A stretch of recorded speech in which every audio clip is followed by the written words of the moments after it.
Bonsoir Abidjan. Bonsoir, frère Junior. Hey. Coco. Coco. Les gens s'y parlent. Ils parlent. On va crier ici d'ailleurs, oui, t'as raconté quoi. Non, on fait. Bonsoir Abidjan. Bonsoir frère Junior. Bonsoir, frère Junior. Nous sommes contents de vous voir ici chez nous au Cameroun. Tu vois que Abidjan. Je vais partager, frère. Nous sommes vraiment très heureux de vous recevoir. Depuis quand tu es rentré du Cameroun, c'est comment depuis? En tout cas. Est-ce qu'il y a quoi là? Ouais, que. Oui, je sais pas poser la question. Ok. Banalo, bye. Les exclamations des Camerounais, ça vous fatigue, c'est bon, n'est-ce pas? Frère, tu enregistres. Tu vas enregistrer ce qu'on va parler. On ne sait jamais comment ça va se passer, ça va sortir. Ils ont des laissés. Non, si tu as enregistré, tu mets là-bas, le son c'est pas bon, tu mets ici. Ouais, d'accord. Et comme ça, toi-même, tu parles fort. Et ça ou c'est pas ça? C'est ça.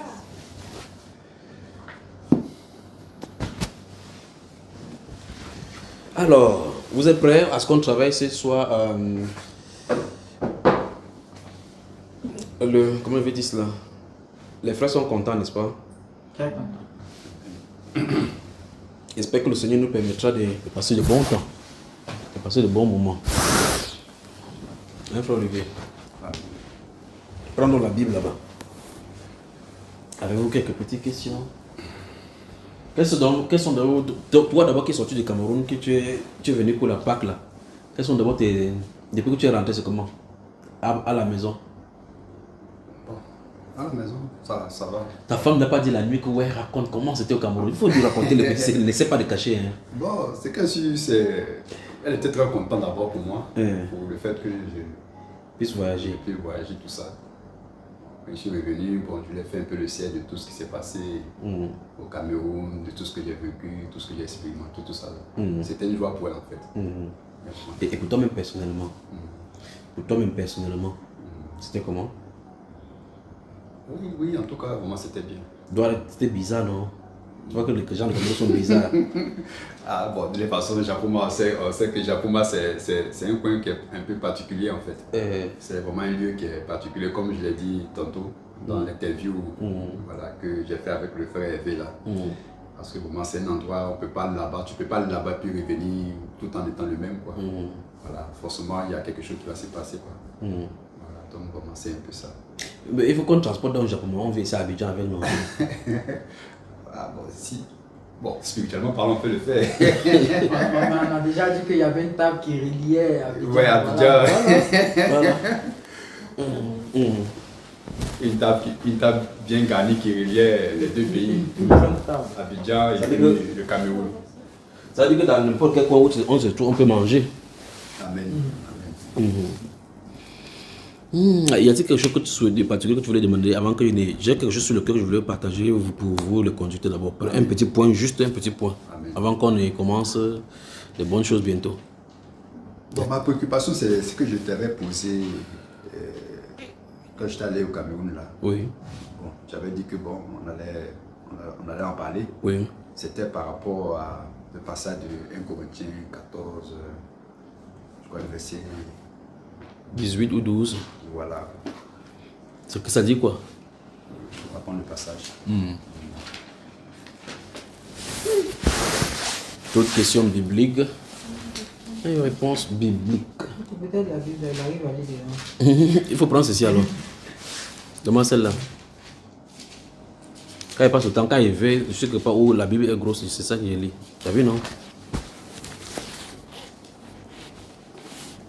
Oui, c'est 1 Corinthiens quoi? 14, non? Oui, le verset 12. Oui. 1 Corinthiens 14, verset 12.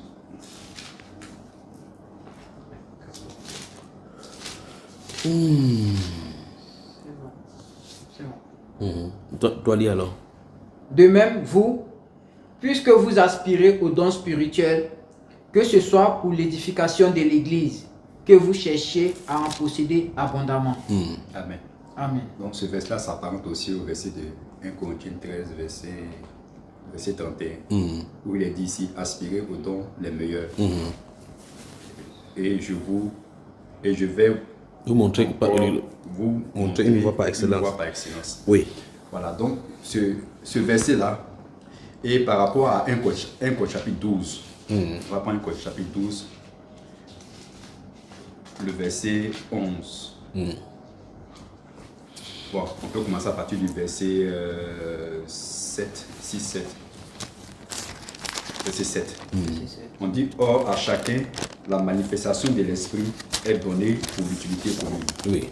En effet, à l'un est donné par l'esprit une parole de sagesse, à un autre une parole de connaissance, selon le même esprit, à un autre la foi, par le même esprit, à un autre le don des guérisons, par le même esprit, à un autre le don d'opérer des miracles, à un autre la prophétie, à un autre le discernement des esprits, et à un autre la diversité des langues, à un autre l'interprétation des langues. Oui.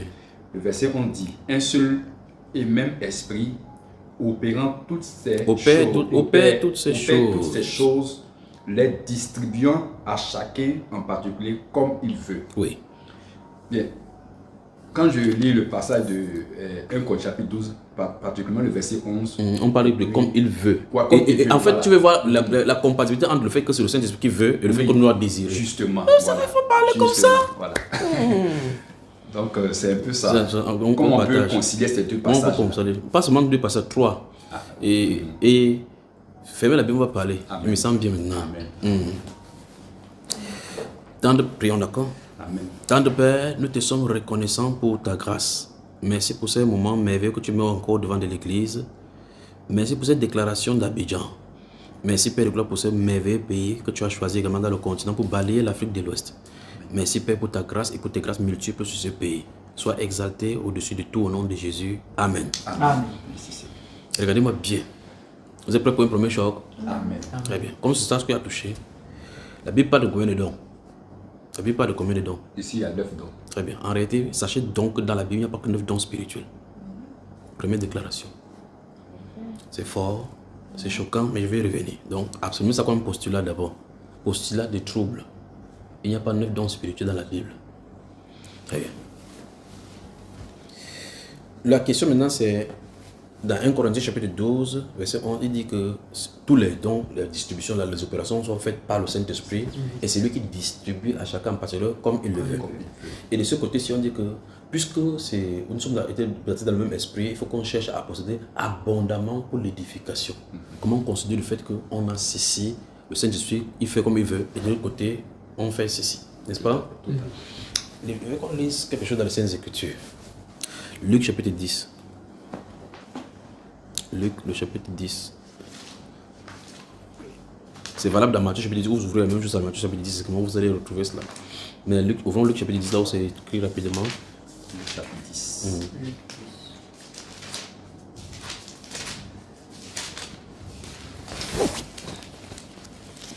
Il y a partir de verset 1, frère.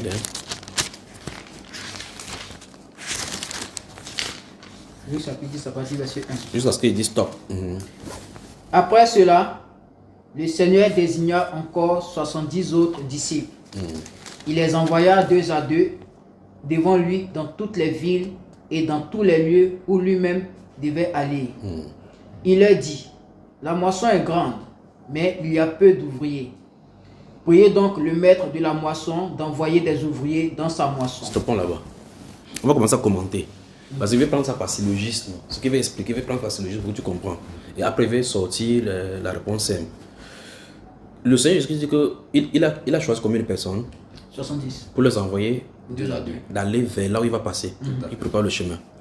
Puis il donne un renseignement. Il dit quoi? Il a dit que la moisson est grande, Oui. mais il y a peu d'ouvriers. Et qu'est-ce qu'il faut faire? Bon, attends. Allons-y doucement, d'accord? Suivez-moi très attentivement. Suivez-moi méticuleusement. La moisson est Grande, il y a peu. peu d'ouvriers. Bon. En lisant Matthieu chapitre 13, où il a expliqué la parabole des livreurs et des livreurs des champs. Quand il a commencé à expliquer, il a dit le champ c'est le monde. Il a pas dit la moisson c'est quoi? La moisson, c'est la fin du monde. Les moissonneurs, ce sont les anges. D'accord. Alors, là-bas, il dit que de même à la fin du monde, le Fils de l'homme enverra ses anges pour ôter de son royaume tout ce qui crée le scandale et les iniquités. C'est pas ça, hein? C'est ça. Ici, il dit que la moisson est grande. Quand il dit ça, est-ce que les êtres humains sont conscients de ce que la moisson est grande? Non, non. Qui est conscient? C'est le C'est Seigneur. lui. C'est la moisson de qui? Du C'est sa Seigneur. moisson. Ok, bien. Qui est censé envoyer les moissonneurs? C'est le Seigneur qui envoie les maçons. Pourquoi il demande qu'on prie pour qu'il envoie? Répondez-moi, voir. Vous avez réfléchi là-dessus? C'est sa volonté d'envoyer les moissons. Ça, c'est clair. Tu vois ça?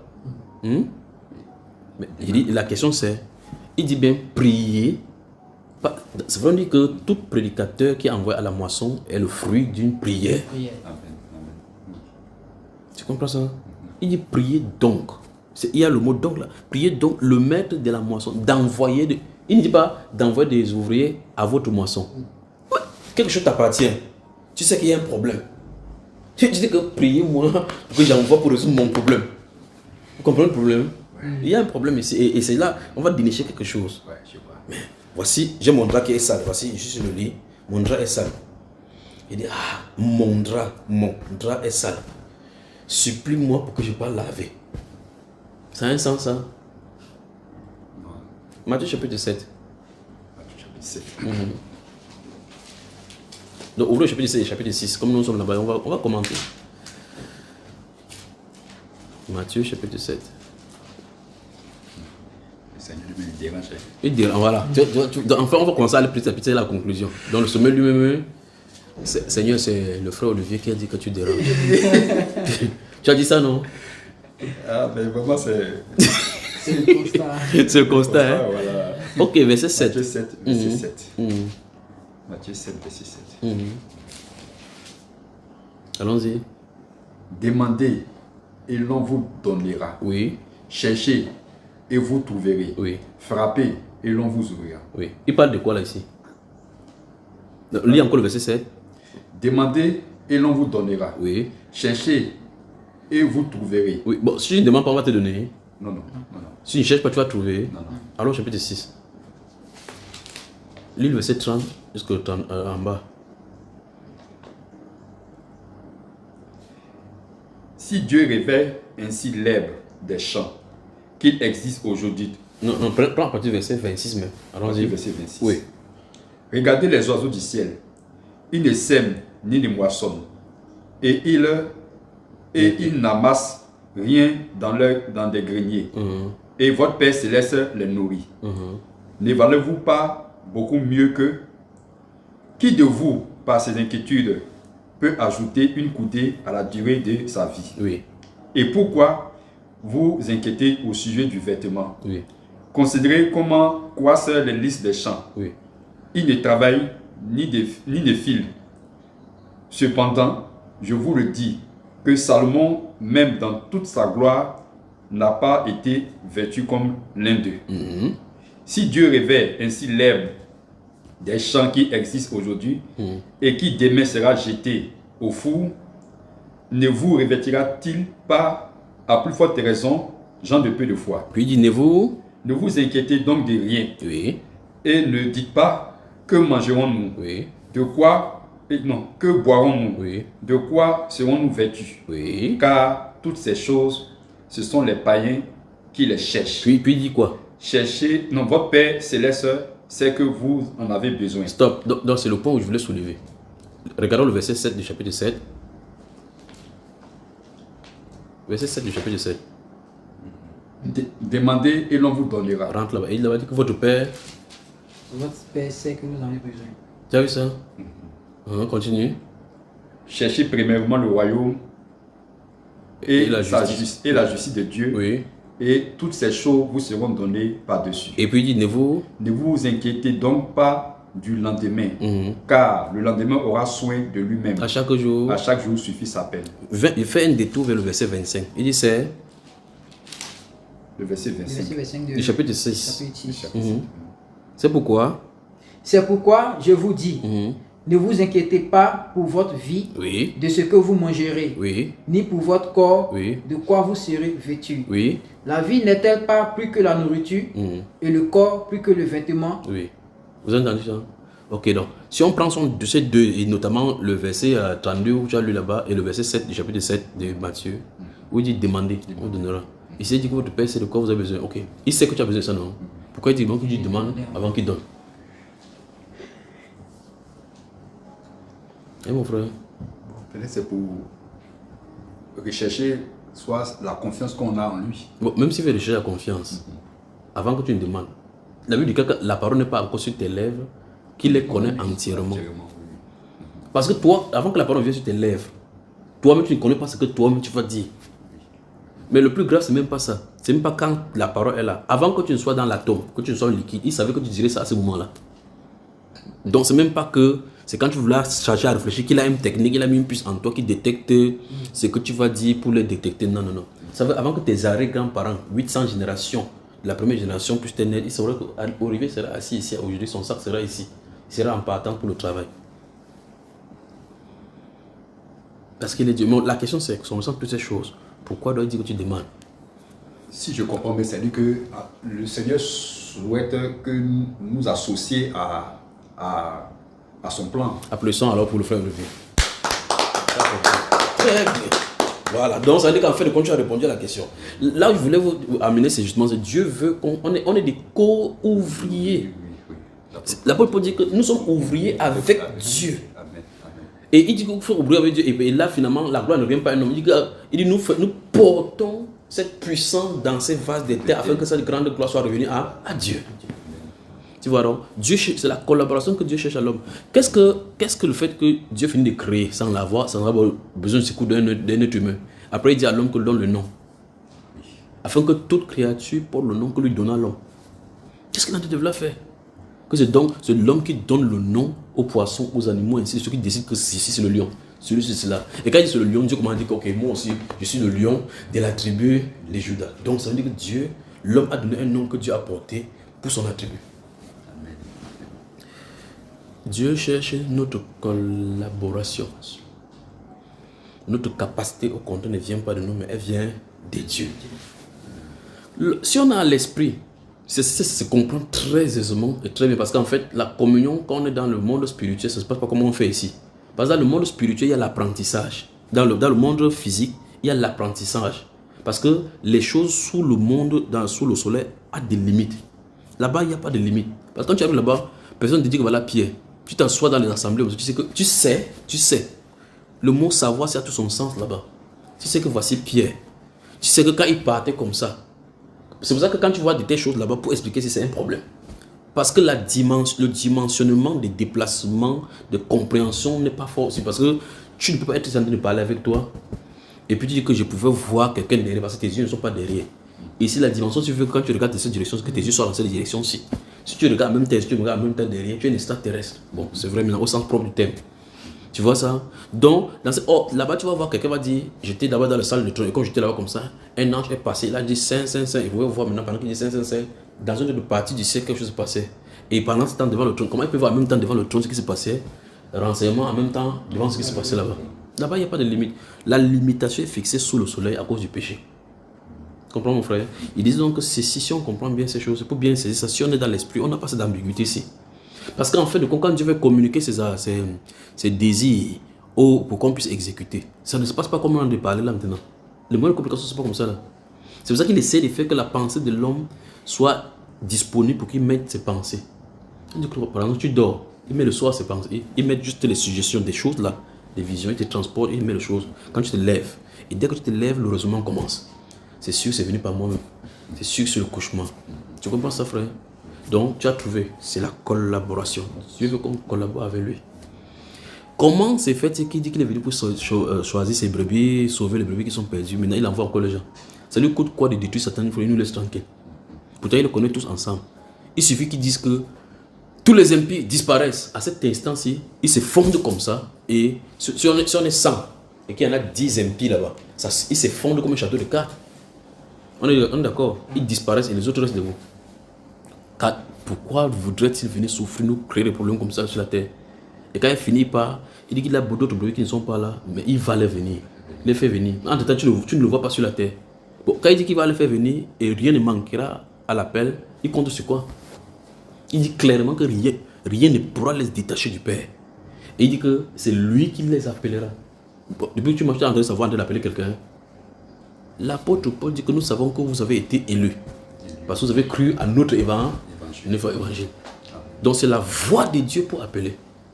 Sinon, comment tu crois, tu dis à quelqu'un que tu prêches, après tu pars, il dit ce que tu as dit hier, là, ça qui m'a transformé. Après tu te réfléchis même sur toi-même, tu réfléchis encore sur ce que tu as dit, qu'il a transformé, tu ne vois même pas le vrai. Il dit que l'aspect, quand tu as dit ces choses-ci, c'est ça qui a fait un déclic en moi. La personne qui devait l'appeler, appelée par le déclic là. On appelle donc ça la parole de vérité. Et qu'il a disposé de son gré pour sauver des gens. Et donc il te sauve en passant par quelqu'un sans que la personne sache même que tu es en train d'être sauvé. En étant la personne, les gens sur la tête décident comment ils vont faire pour sauver les gens. Les gens qui sont des crons comme ça sont des recrutés en prosélytes. Ils ne sont pas sauvés. Mais Dieu a de sauver les gens parmi les gens qui vont. Il dit, je connais mes brebis. Elles me connaissent, elles entendent ma voix. Tu comprends, mon frère Olivier? Le Seigneur veut nous montrer qu'il est tout puissant. Et qu'il peut faire quand il veut, comme il veut, et rien ne peut empêcher. Ça lui coûtait quoi, dans un Matthieu chapitre 17, là, chapitre 10 que nous avons vu, il envoie les ouvriers à sa moisson. Ça lui coûtait quoi de oindre beaucoup de personnes, tout le monde. Tu imagines comment un seul homme comme Paul a bouleversé tout le monde entier. Imagine qu'il mettait 100. En étant sa puissance, et la personne peut discuter sa puissance. Mais il choisit une seule personne pour cette génération-là. Et là, tout le travail qu'il a fait. Il dit, je lui montrerai c'est par quoi il va souffrir pour mon nom. Donc dans sa appel, il y a la souffrance. Et donc, il prend cette seule personne-ci pour montrer. On va dire que, oh, bon, on l'a employé aussi pendant 2 ans. Les gens sont de périr dehors puisque l'apôtre Paul n'est plus là. C'est l'apôtre Paul qui a sauvé les gens là qui sont dehors. C'est lui qui les a créés. Bon, en de temps, quand l'apôtre Paul est en prison et que personne ne vient de prêcher, comment ceux-là font là-bas? Celui qui a créé et au contrôle. On se comprend jusque-là. Donc, Dieu n'est pas limité. Revenons donc au sujet donc, que tu as posé. Comme tu as répondu, on peut mieux comme ça toucher directement. Mais sous réserve que je voulais savoir une chose. Puisque l'homme a une part de responsabilité. C'est là où on va toucher, ne t'inquiète pas. Voilà. Continue ton développement et puis on va te voir au carrefour. Mais ce que je voulais dire, est-ce que, puisque Paul quelque part dit dans 1 Corinthiens chapitre 9 verset 27, qu'il traite directement son corps, oui. Il le tient même assujetti. De peur d'être rejeté. Justement. Rejeté comment? D'être disqualifié. Disqualifié de quoi? Non, pas par rapport au salut. Naturellement. Voilà, maintenant, est-ce que cette disqualification-là a supposé que Paul vraiment n'avait pas traité durement son corps? Qu'est-ce qu'il allait advenir à l'apôtre Paul? Non, je vais vous dire maintenant ce que mon grand frère disait en réalité. C'est quelqu'un qui n'aimait pas perdre. Si c'est sur le banc, c'est quelqu'un qui n'aime pas la deuxième place. Tu comprends cela? Oui. C'est-à-dire quand il part dans une ring de boxe, il ne part pas pour dire, comme par exemple les équipes africaines comme ça vont dans les compétitions, ils disent que l'important c'est de participer là. Tu ne peux pas participer, donc les autres, ils ont dit que tu fais pas aller accompagner les autres. Donc, et en fait, c'est pour ça qu'il dit que je cours pour gagner le but, pour la vocation. Dieu avait mis en lui cette âne-là de personnes qui sont déterminées, coûte que vaille pour pouvoir gagner quelque chose. Bon, je te pose une question simple. Là, quand tu seras au ciel, quelqu'un sera malheureux parce qu'il a pris un petit trophée. En quoi consiste même d'abord ce trophée? Parce qu'il a dit en fin de compte que cette couronne-là, Dieu me donnera aussi bien à ceux qui ont aimé son avènement. Est-ce qu'il a dit que ceux qui ont jeté durement le corps? Quand tu aimes son avènement, tu as la même couronne. C'est pas ce qu'il a dit? Oui, tout à fait. Mais comment vous te donnez? Donc, si donc, il a traité durement son corps de peur de que rejeté, que vous savez que c'était la récompense, et que quelqu'un dit que j'aime le Seigneur Jésus, il arrive, nous attendons le Seigneur Jésus-Christ. Il n'a pas traité durement son corps comme Paul. Et Paul dit qu'ils ont la même couronne. Toi, tu pensais à quoi alors maintenant? Finalement, on sera à table tous ensemble. Alors, la question c'est, quelle est cette position de privilège et de récompense dont Dieu parle? Parce qu'il dit clairement là-bas qu'il prend la domination de 10 villes. On voit clairement qu'il y a un truc de crescendo qui donne par rapport à d'autres personnes, d'accord? Est-ce que donc dans le royaume, quelqu'un sera triste parce qu'il a reçu moins? Et il pose la question. Non. Très bien. Est-ce que quelqu'un sera réjoui plus que l'autre? Parce que la Bible parle d'une joie ineffable. Tu vois, une fois de plus, on trouve des problèmes de dimension. Parce que c'est pour qu'on puisse comprendre notre dimension que ce qui est là-bas est meilleur. Parce que dans 1 Corinthiens chapitre 9, il prend les exemples de l'athlète. Quand tu prends par exemple Messi, on prend 2 joueurs, 2 personnalités des groupes différents.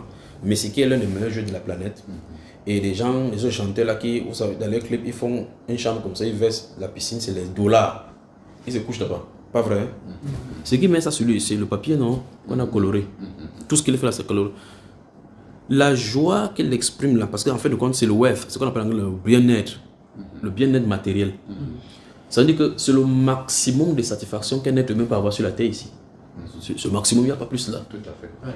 Tu comprends ça? Quand tu vois quelqu'un joue, on dit Paris Saint-Germain de jouer contre Chelsea, bien contre quelques équipe, toi tu supportes Paris Saint-Germain, et que finalement Paris Saint-Germain gagne à la coupe, dès qu'on marque le but, tu vois l'exaltation que les gens font, wow! Il le fait à Abidjan, les joueurs du PSG ne le connaissent même pas. L'équipe du PSG ne le connaît pas. On dit donc que c'est sa passion. C'est sa passion. Tu vois cela? Alors donc, cette passion dont là, la Bible parle dans 1 Corinthiens, dans 1 Thessaloniciens chapitre 4, comme le monde qui se livre à la passion, qui ne connaissent pas Dieu. Cette partie-là du corps, c'est la partie où ça doit être comblé. Donc, en fin de compte, c'est-à-dire que c'est la partie où tu dois répondre à la question, qu'est-ce que tu cherches sur la terre? Si on te donne, ça va te plaire. Tu comprends? Ok, tu es sur la terre, si on te donne quoi? Tu seras satisfait. Ok, maintenant, je prends donc les deux cas dont là, Messi et ce musicien. Quand il va se coucher sur ce truc de dollars, ok, il a trouvé la satisfaction, non? Il a trouvé sa satisfaction. Voilà, il arrive là-bas, non? Très bien. Maintenant, la tristesse va avancer. Parce que tôt ou tard, il va devoir quitter ça. Pas un suite de tout. En tout cas, tu vois les musiciens, ainsi de suite, un procès. Poum! Ça a disparu. Pas vrai? Tu prends celui-ci, il a beaucoup de trophées. Ballon d'or de cette année, 1-8. Voilà ça devant lui. On mange, tu peux après ça manger. Sa satisfaction, c'est de voir qu'on dit que Messi est le meilleur joueur. Mais avant que lui, il y a eu des meilleurs joueurs. Ils ont vieilli, ils ont pesé. Ils peuvent venir monter le trophée comme ça que la roue a mangé. C'est vrai, frère? Donc, aucune satisfaction sur la terre ne peut être éternelle. La plupart on veut donc faire comprendre qu'on doit porter nos pensées à quelque chose qui est supérieur à cela. Ils disent qu'ils s'abstiennent des choses comme ça pour des couronnes corruptives. Faisons-le. Donc, tu vois, donc, quand il prend ce syllogisme, cette fois, cet exemple-là, c'est pour nous montrer qu'on doit être déterminé à être des meilleurs. C'est pour ça que dans son exemple, il ne prend pas les deuxièmes places, les troisièmes places. Il dit, on aspire à être meilleur. Il dit, de toute façon, pour résumer ce qu'il a dit, il dit, pour ma part, je vais aller au but et je serai le meilleur. C'est la quintessence de ce que Paul l'apôtre voulait dire dans 1 Corinthiens chapitre 9. D'accord, mon frère? Très bien. Alors, on revient donc à la question, n'est-ce pas? Lorsque le Saint-Esprit produit en vous le vouloir et le faire, comme l'apôtre Paul dit, et qu'on lit ici dans 1 Corinthiens chapitre 12, verset 11, où il dit qu'il distribue le don à chacun à partir comme il le veut. Ce n'est pas seulement qu'il le veut pour le faire, c'est parce que tu es prédestiné à cela. Et le Saint-Esprit fait que tu demandes selon sa volonté. La femme de Luc chapitre 8 et Marc chapitre 8, chapitre 4 qui suivait Jésus, qui a touché oui, pour être guéri. Qui lui a dit que le vêtement de Jésus qui guérit à ce moment-là? On se comprend? Quand Finé, quand la manzanite, le fils de l'hébreu a amené une manzanite dans le camp, et que la maladie a commencé à frapper dans le camp là-bas. Nous sommes dans le Nombre chapitre 22 là. Et que ça a commencé à frapper dans le camp, frapper le camp.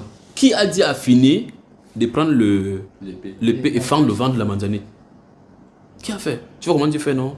Alors quand il fait poum, on dit que la plaie c'est ça. Si tu es à côté, tu dis que notre cas c'était meurtrier, pas vrai? Mais il est animé d'un autre esprit. Et Dieu dit qu'il a été animé de son zèle, le zèle de l'Éternel.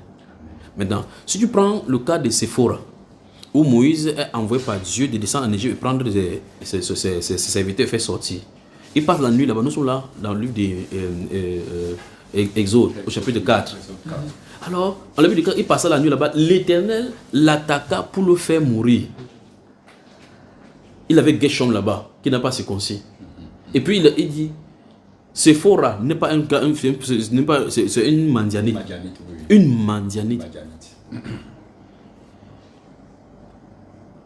Elle s'élève comme ça. On dit l'Éternel vient attaquer Moïse pour le faire mourir. Si l'Éternel veut le faire mourir, qu'adviendrait-il de ceux qu'il a envoyé chercher? Qu'adviendrait-il qu'un législateur qui est censé sortir de la législation va venir dire plus tard que circoncire vos enfants le 8e jour, comme on avait dit à la patriarche, à cause son enfant n'est pas circoncis? Comment résoudre ce problème-ci? Il inspire c'est fort. Elle se lève la nuit, elle prend le truc, elle prend le problème de l'enfant, elle verse à son mari pour dire que le problème est réglé. Qui a de tuer Moïse? C'est Dieu. Qui a d'agir dans ses forêts? C'est Dieu. On a un problème avec Dieu, donc il lui met dérange. Tu vois ça, hein? Ouais, Tu vois? c'est propre. Donc, il faut faire attention. Donc, Dieu, quand tu pries, c'est pour ça que, en réalité, quand l'homme prie, à un moment donné, quand tu pries, le Saint-Esprit prend le contrôle de ta prière. Tu vas commencer à prier en assemblée comme ça, là, tu commences à prier par intelligence. À un moment donné, le Saint-Esprit saisit ta voix et ta bouche. Tu peux même prophétiser pour quelqu'un sans savoir. C'est-à-dire que tu es à genoux, comme je suis à genoux là. Tu vas dire, oh Père, merci pour le frère Olivier. Merci pour tout ce que tu fais pour lui. Et puis tu entends par exemple, merci pour ce que tu vas faire quand il va arriver devant son patron. Tu entends quand il va arriver devant son patron. Tu entends seulement, peut-être tu es au courant, la personne qui a même prié ne sait même pas qu'il a dit ça. Tu comprends? Et puis tu arrives devant son patron. Puis tu entends, frère Junior, quand tu as dit là que quand tu priais, donc c'est pour ça que les gens ne comprennent pas la différence du Saint-Esprit et l'homme. Quand tu as dit que quand il va arriver mon patron, tu as dit mais c'est là où j'ai compris quand je suis arrivé, mon patron voulait, il avait signé mon acte des trucs parce que j'étais en retard. Il y avait des embouteillages. Normalement, il ne devait pas avoir 15 minutes de retard. J'ai eu plus de 20 minutes aujourd'hui. Quand j'ai entré, les regards comme ça, il a dit que tu as ta chance. C'est déchiré. C'est là que j'ai compris ce que tu as dit dans la prière. Dans la prière. Tu te poses la question. Entre temps, toi-même, tu dis que j'ai dit quoi dans la prière. Si ce n'est pas enregistré, tu ne diras jamais. Tu vas dire que mais qu'est-ce que j'ai dit dans la prière que le gars c'est comme ça. En temps, toi, tu le Saint-Esprit a fait son œuvre. Là, petit à petit, tu commences à comprendre comment le Saint-Esprit passe. Tu as entendu la voix de frère Junior, mais à un moment donné, le Saint-Esprit a saisi cette voix pour prophétiser. C'est pour ça qu'il faut qu'à cet instant-ci, on puisse faire l'intimité avec lui pour pouvoir bien le connaître. Tu comprends, mon frère? Alors donc, ces choses, il faut retenir que l'Esprit, ou même quand quelqu'un est au Seigneur Jésus-Christ, il est qualifié pour être utilisé par l'Esprit à tout moment. Si Dieu passe par les païens même pour donner le message par le Saint-Esprit, sans qu'il ne sait même pas que le Saint-Esprit ne l'utilise, comment il faut résoudre le croyant? Les exemples pullulent dans les Saintes Écritures. Abimelech, prends Laban. Jacob a de fuir son beau-père. Lui, il était un idolâtre là-bas. Il a de fuir son beau-père avec les enfants. Il fuit quelque part. Il passe la nuit quelque part. Dieu vient la nuit donner le son. Il cause à le vrai Dieu, le Dieu de tout l'univers. Il dit, quand tu mets tes 2 pieds de mingichon de manioc là, pour aller pousser mon serviteur, tu tentes de lui dire le bien ou le mal. Je vais te montrer de quel bois je me chauffe. Il se lève le matin et dit, ok, j'ai compris alors tu fais. Il s'avance vers lui, il dit que tu as ta chance, pas vrai? Parce que ton Dieu, que tu sais, ton Dieu m'est apparu cette nuit. Alors, la nuit qu'il a parlé, il n'a pas parlé à Jacob. Jacob, lui, il avait seulement peur. J'ai dit, c'est ton Dieu qui a empêché. Donc, il a dit qu'il ne te dit ni rien, ni mal. Il sait qu'il vient de parler. Mais le point, c'est le Dieu Tout-Puissant. Il n'a pas parlé au prophète, il a parlé au païen. Après, celui-là finit comme ça. Il dit que donnez-moi mes dieux. En tout cas, ils sont venus chercher mes dieux. Mais là, parle le Dieu grand et redoutable. Créateur de toutes choses. Toutes choses. Caïn, c'est le premier conversateur avec Dieu. On n'a pas de conversation que Abel a parlé avec Dieu. Il a causé jusqu'à discuter avec lui. Mentir au Dieu de vérité. Celui qui connaît toutes choses. Il lui dit même que tu as enterré son sang cri. Il dit, et ça fait même quoi? Tu le chasse, mais il dit que tu mets même la marque. Mon cas est exagéré. Il lui donne le conseil que le péché couche à ta porte. Tu peux te battre. Il dit pour sortir, il dit laisse-moi tranquille. Dieu. Donc il a parlé aux êtres humains qui ne sont pas de lui, non? Abimelech, il est allé jusqu'à dire à Abimelech que je laisse la femme de mon serviteur. Sinon il va te tuer mort en guerre. Il a dit quoi? Il dit que je suis intégré comme ça. C'est pour ça qu'il dit je sais. C'est pour ça que j'étais empêché. Donc il a empêché un païen de pécher contre lui sous un coup pour ne pas passer outre. Il a passé par le souverain sacrificateur Anne pour pouvoir délibérer comment tuer Jésus. Il ne dit pas cela. Étant souverain sacrificateur, il prophétisait que non seulement Jésus devait mourir pour le peuple, mais c'est peut-être afin de réunir dans ses corps. Donc, tu peux dire à Caïphe là que est-ce que tu sais que tu as prophétisé que Jésus va mourir pour tout le peuple? Il va dire qui a fait ça? Un gars il dérange, le type là c'est un pédant, il faut qu'on le tue, pas vrai frère? Mais qui a de l'utiliser? Alors dans ce cas, il faut faire attention, Dieu peut tout, fait tout. C'est plus on connaît dans les choses de la Bible. Gédéon qui est descendu, qu'on a dit descend là-bas et puis tu entends le son et l'interprétation, pas vrai? C'est pour ça que c'est les cas sont légion dans les Saintes Écritures. Alors donc, ceci veut dire quoi? En suivant toute cette trace-là, il faut qu'on apprenne à écouter le Saint-Esprit. Et donc, je tente de dire que lorsque le Saint-Esprit est descendu au-dessus des païens pour parler comme ça, pour les chrétiens, il ne veut pas descendre sur eux, il veut descendre en eux. Il parle en eux dans l'intimité. L'intimité, c'est avec eux. C'est avec eux seulement qu'il crée cette intimité-ci.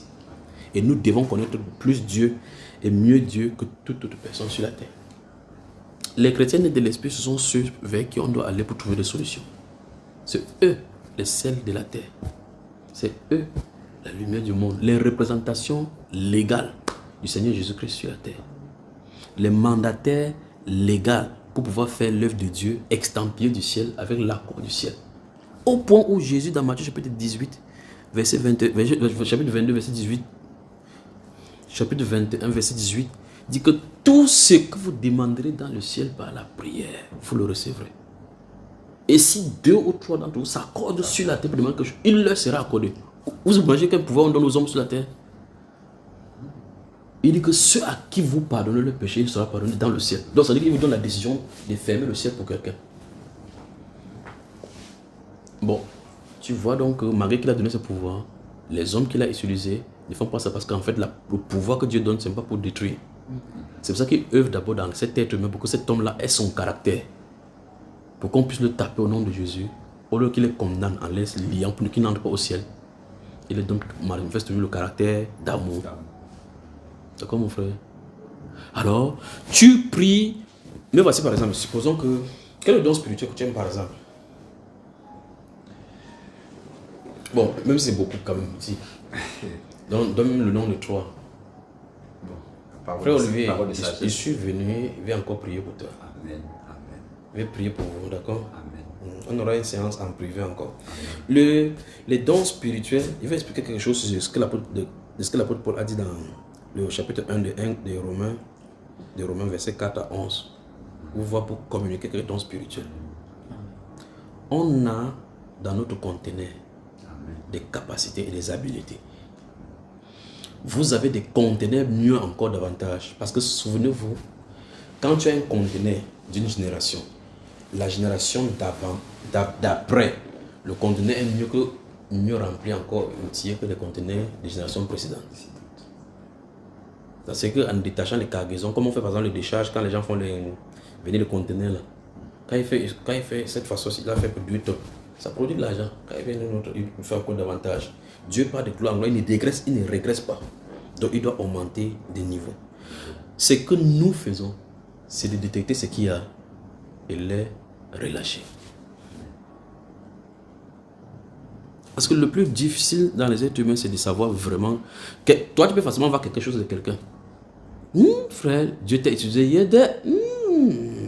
Après, on te dit qu'est-ce qu'il a fait pour toi. Toi-même, tu as fait comment? Tu ne peux pas savoir. Parce qu'en fait, on n'est pas conscient comment il nous utilise souvent. Comment il nous utilise. Tu entends quelqu'un dire, ah, le frère quand le frère est venu, quand il s'est seulement tenu devant moi, j'ai senti une vibration en moi. Mais la personne reste comme ça. Après, la personne va à la maison. La diarrhée. Frère Éveil n'est pas simple. En étant lui-même, il n'est même pas au courant que quelque chose s'est passé. Dieu l'a utilisé pour travailler sur quelqu'un. Cette personne comme ça va frère Éveil, que le frère est danger, il est rempli de l'esprit. En étant frère Éveil est présent à la maison, il dit que Seigneur, révèle-moi qui tu es concrètement. Révèle-moi Seigneur quel est le don. Est-ce que je peux même... Mais frère, qu'est-ce qu'il fait ça? Qu'est-ce qu'il fait ça? Vous avez une seule solution. Vous avez une seule solution pour avancer dans ce domaine-ci. Vous devez challenger Dieu. Mettez les difficultés. Foncez devant les difficultés avec son nom.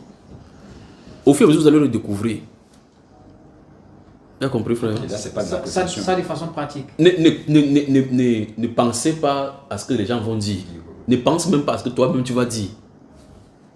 Que oh, si je fais... Voici le point. Et si je fais, ça ne marche pas. On va dire quoi? C'est une prétention. D'accord? Oubliez ça. Oubliez ça. Challengez Dieu. Le vrai challenge, ce n'est pas physique. Hein? Ce n'est pas là-bas. C'est pas là-bas que ça commence. Je sais où ce que vous en avez pensé. Vous avez une carte devant vous que vous voyez. Ça, c'est physique. Donc, tu as vu, tu as filmé, non? Ça se trouve où? L'image se trouve en toi. Tu vas venir discuter de ça. Dans la prière, dans l'intimité. Très bien. C'est là où ça se passe. Le challenge, le vrai challenge passe là-bas. Jésus, ce challenge s'est passé dans la nuit. C'est pour ça que quand on finissait le montagne, il descendait, il faisait les choses. C'est là-bas, ça se passe là-bas. Jésus parlait à Dieu des hommes avant de parler aux hommes à Dieu, de Dieu. Tu comprends ça? Donc il porte ces hommes-ci, il va vers Dieu. Et il rentre avec la solution de ces hommes-ci maintenant. Quand il vient maintenant, il vient avec la solution de Dieu. C'est ça qui faisait la différence. L'heure qu'on doit seulement bavarder devant de la parole, si on bavarde seulement de la parole, les sans-crime ne changeront rien par rapport à nous. Si on bavarde comme ça, le Coran aussi bavarde. On bavarde comme ça, les scientifiques bavardent et les scientifiques ont des preuves plus que nous. Or, on a quelque chose pour confondre les scientifiques là, le Saint-Esprit. Tu comprends ça? Quand tu parles par exemple de parole de connaissance, discernement des esprits, le scientifique n'aura jamais le discernement des esprits. Mais si tu peux entrer dans son cerveau, discerner ce qu'il a de faire, dis-lui, c'est que la formule sur laquelle il cherchait rapidement pour dire que dans ton univers, il y a ces formules-là. Il cherche ça comme ça, il va chercher pendant 30 ans pour avoir une tuition, pour avoir un petit diplôme périssable. Et nous avons la sagesse et la pensée de Dieu. Donc le point c'est, il faut rentrer, challenger Dieu dans le secret. Tu parles de ces personnes, de ce cas. Tu prends un cas, mais tu ne dis à personne, personne doit savoir que tel cas c'est ta bataille. Pourquoi il dit ceci? Parce que si on me comprend mal, on voit le cas, on va là-bas rapidement. Tu peux aller rapidement là-bas alors que tu as des problèmes toi-même avec Dieu. Ça ne se règle pas à cause de ces problèmes. Tu comprends? Maintenant, prenons le cas des disciples de Matthieu chapitre 17, verset 20 à 21, à partir de 17, où le Seigneur leur a dit, le monsieur a dit que, oh, nous avons chassé ce type-ci. Il a amené ces disciples, ils n'ont pas pu chasser. Tu penses que si le papa s'y voit la prochaine fois encore dans leur église, il voit les gens là, il va encore amener ses enfants là-bas?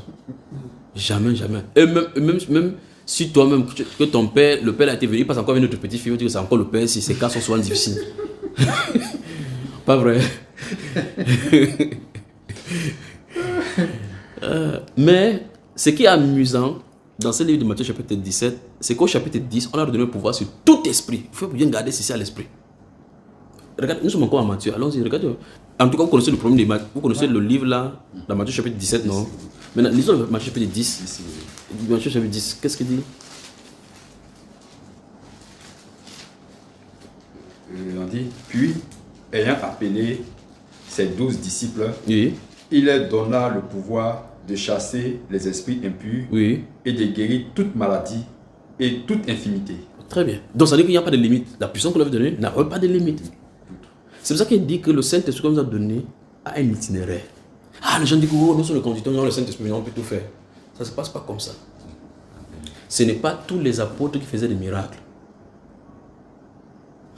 Pas vrai? Ça, c'est un gros morceau maintenant. Ce n'est pas tous les apôtres qui faisaient des miracles. Ce n'est pas tous les apôtres qui faisaient des miracles. Dieu le faisait ainsi pour qu'il n'y ait pas de compétition. Tu vois? Quand Pierre... Écoutez bien. Quand Pierre était avec Jean, Pierre faisait des miracles, Jean était à côté. Quand Paul marchait avec Barnabas, Paul faisait des miracles, Barnabas était à côté. Tu as vu ça? Seigneur, aide-nous.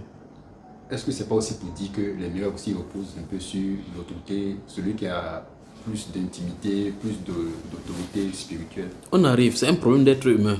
Si on le fait et que tout le monde le fait, il y aura la compétition. Dieu connaît ça au milieu des hommes. C'est pour ça qu'il décide que quelqu'un soit porté de quelque chose. Et quand il fait cela, il doit aider les autres à comprendre cela. Est-ce que tu as vu dans les disciples, parmi les disciples dont je viens de citer, quelqu'un qui a essayé de se comparer à l'un? Quand par exemple, pour le cas de l'apôtre Pierre, il dit que regarde-nous.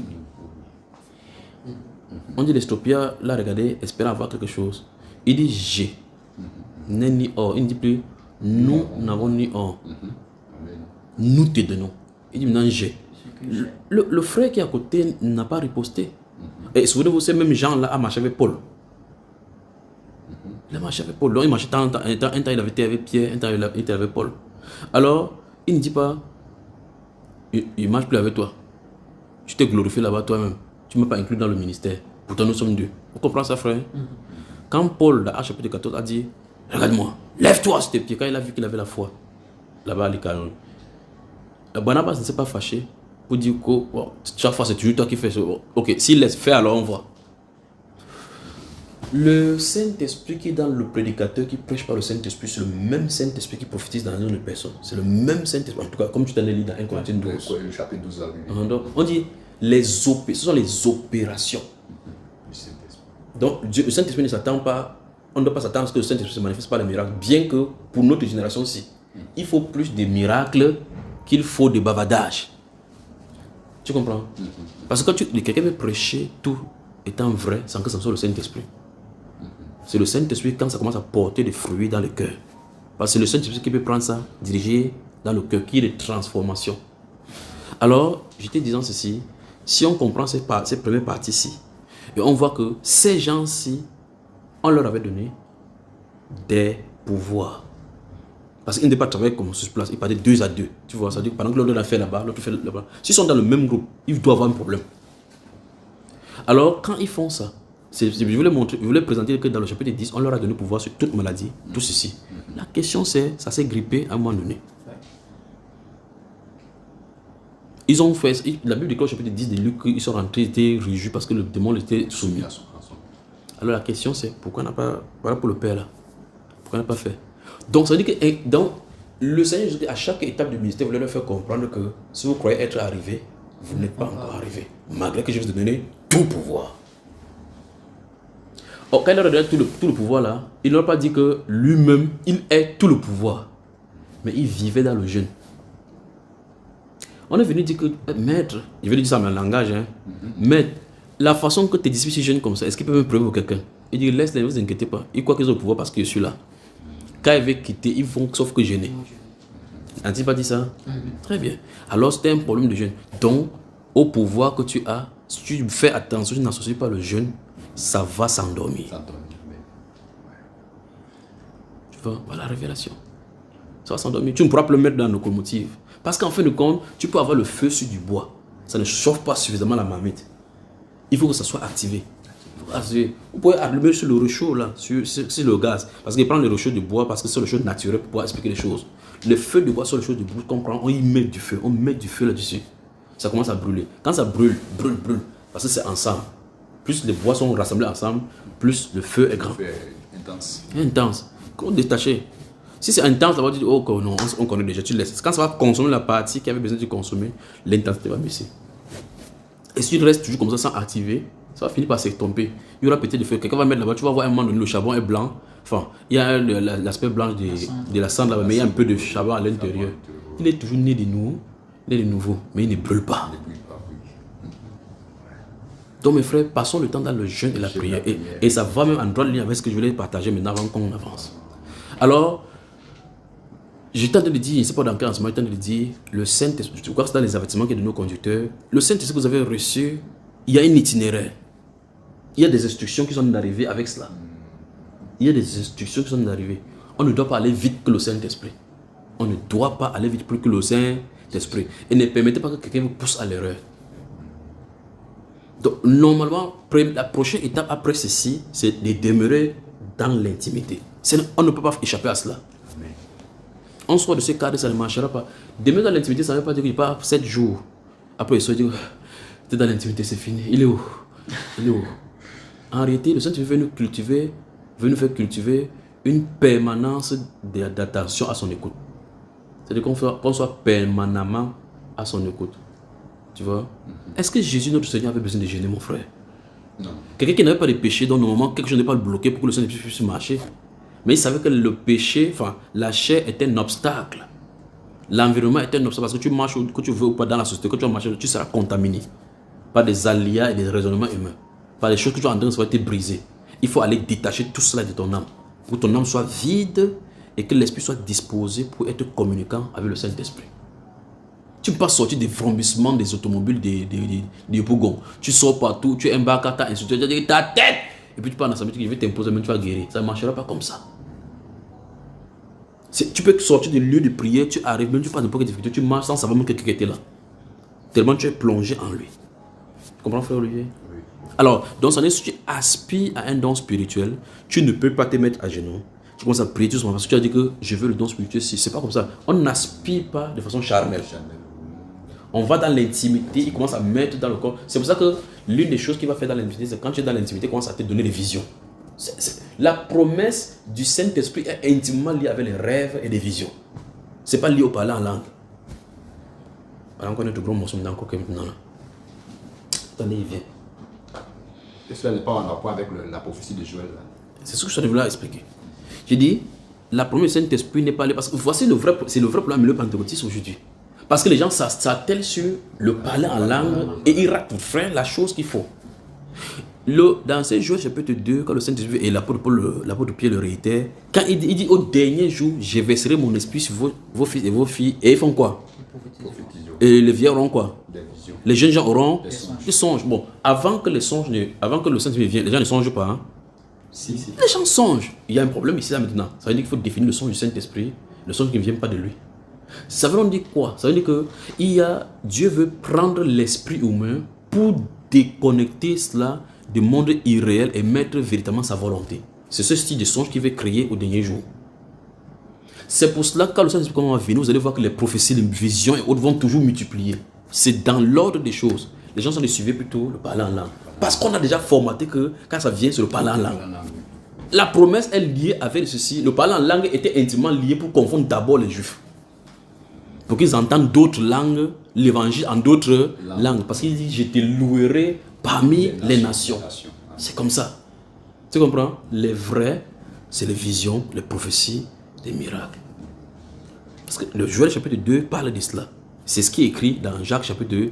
Il dit que c'est ce que vous entendez aujourd'hui. C'est ça qui se manifeste comme ça. Il n'est pas de dire que c'est le parler en langue qui sont de parler qui est le problème. Parce que le parler en langue est lié à une autre prophétie. Écoutez-moi bien. Dans Actes chapitre 2, le parler en langue que les gens sont de parler n'est pas lié à Joël.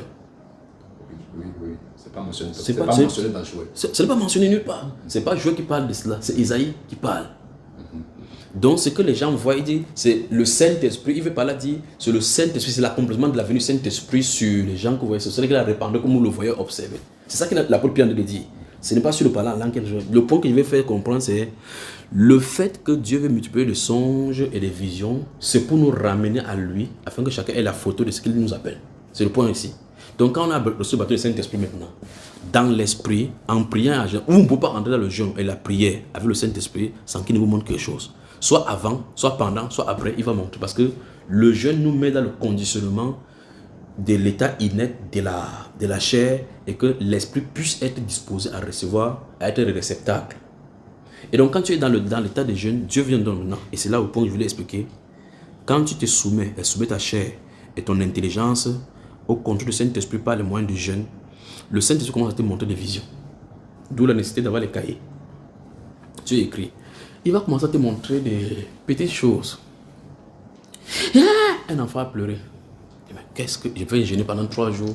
Il me montre un enfant qui a pleuré. Et puis un de ces jours, il développe encore davantage son idée.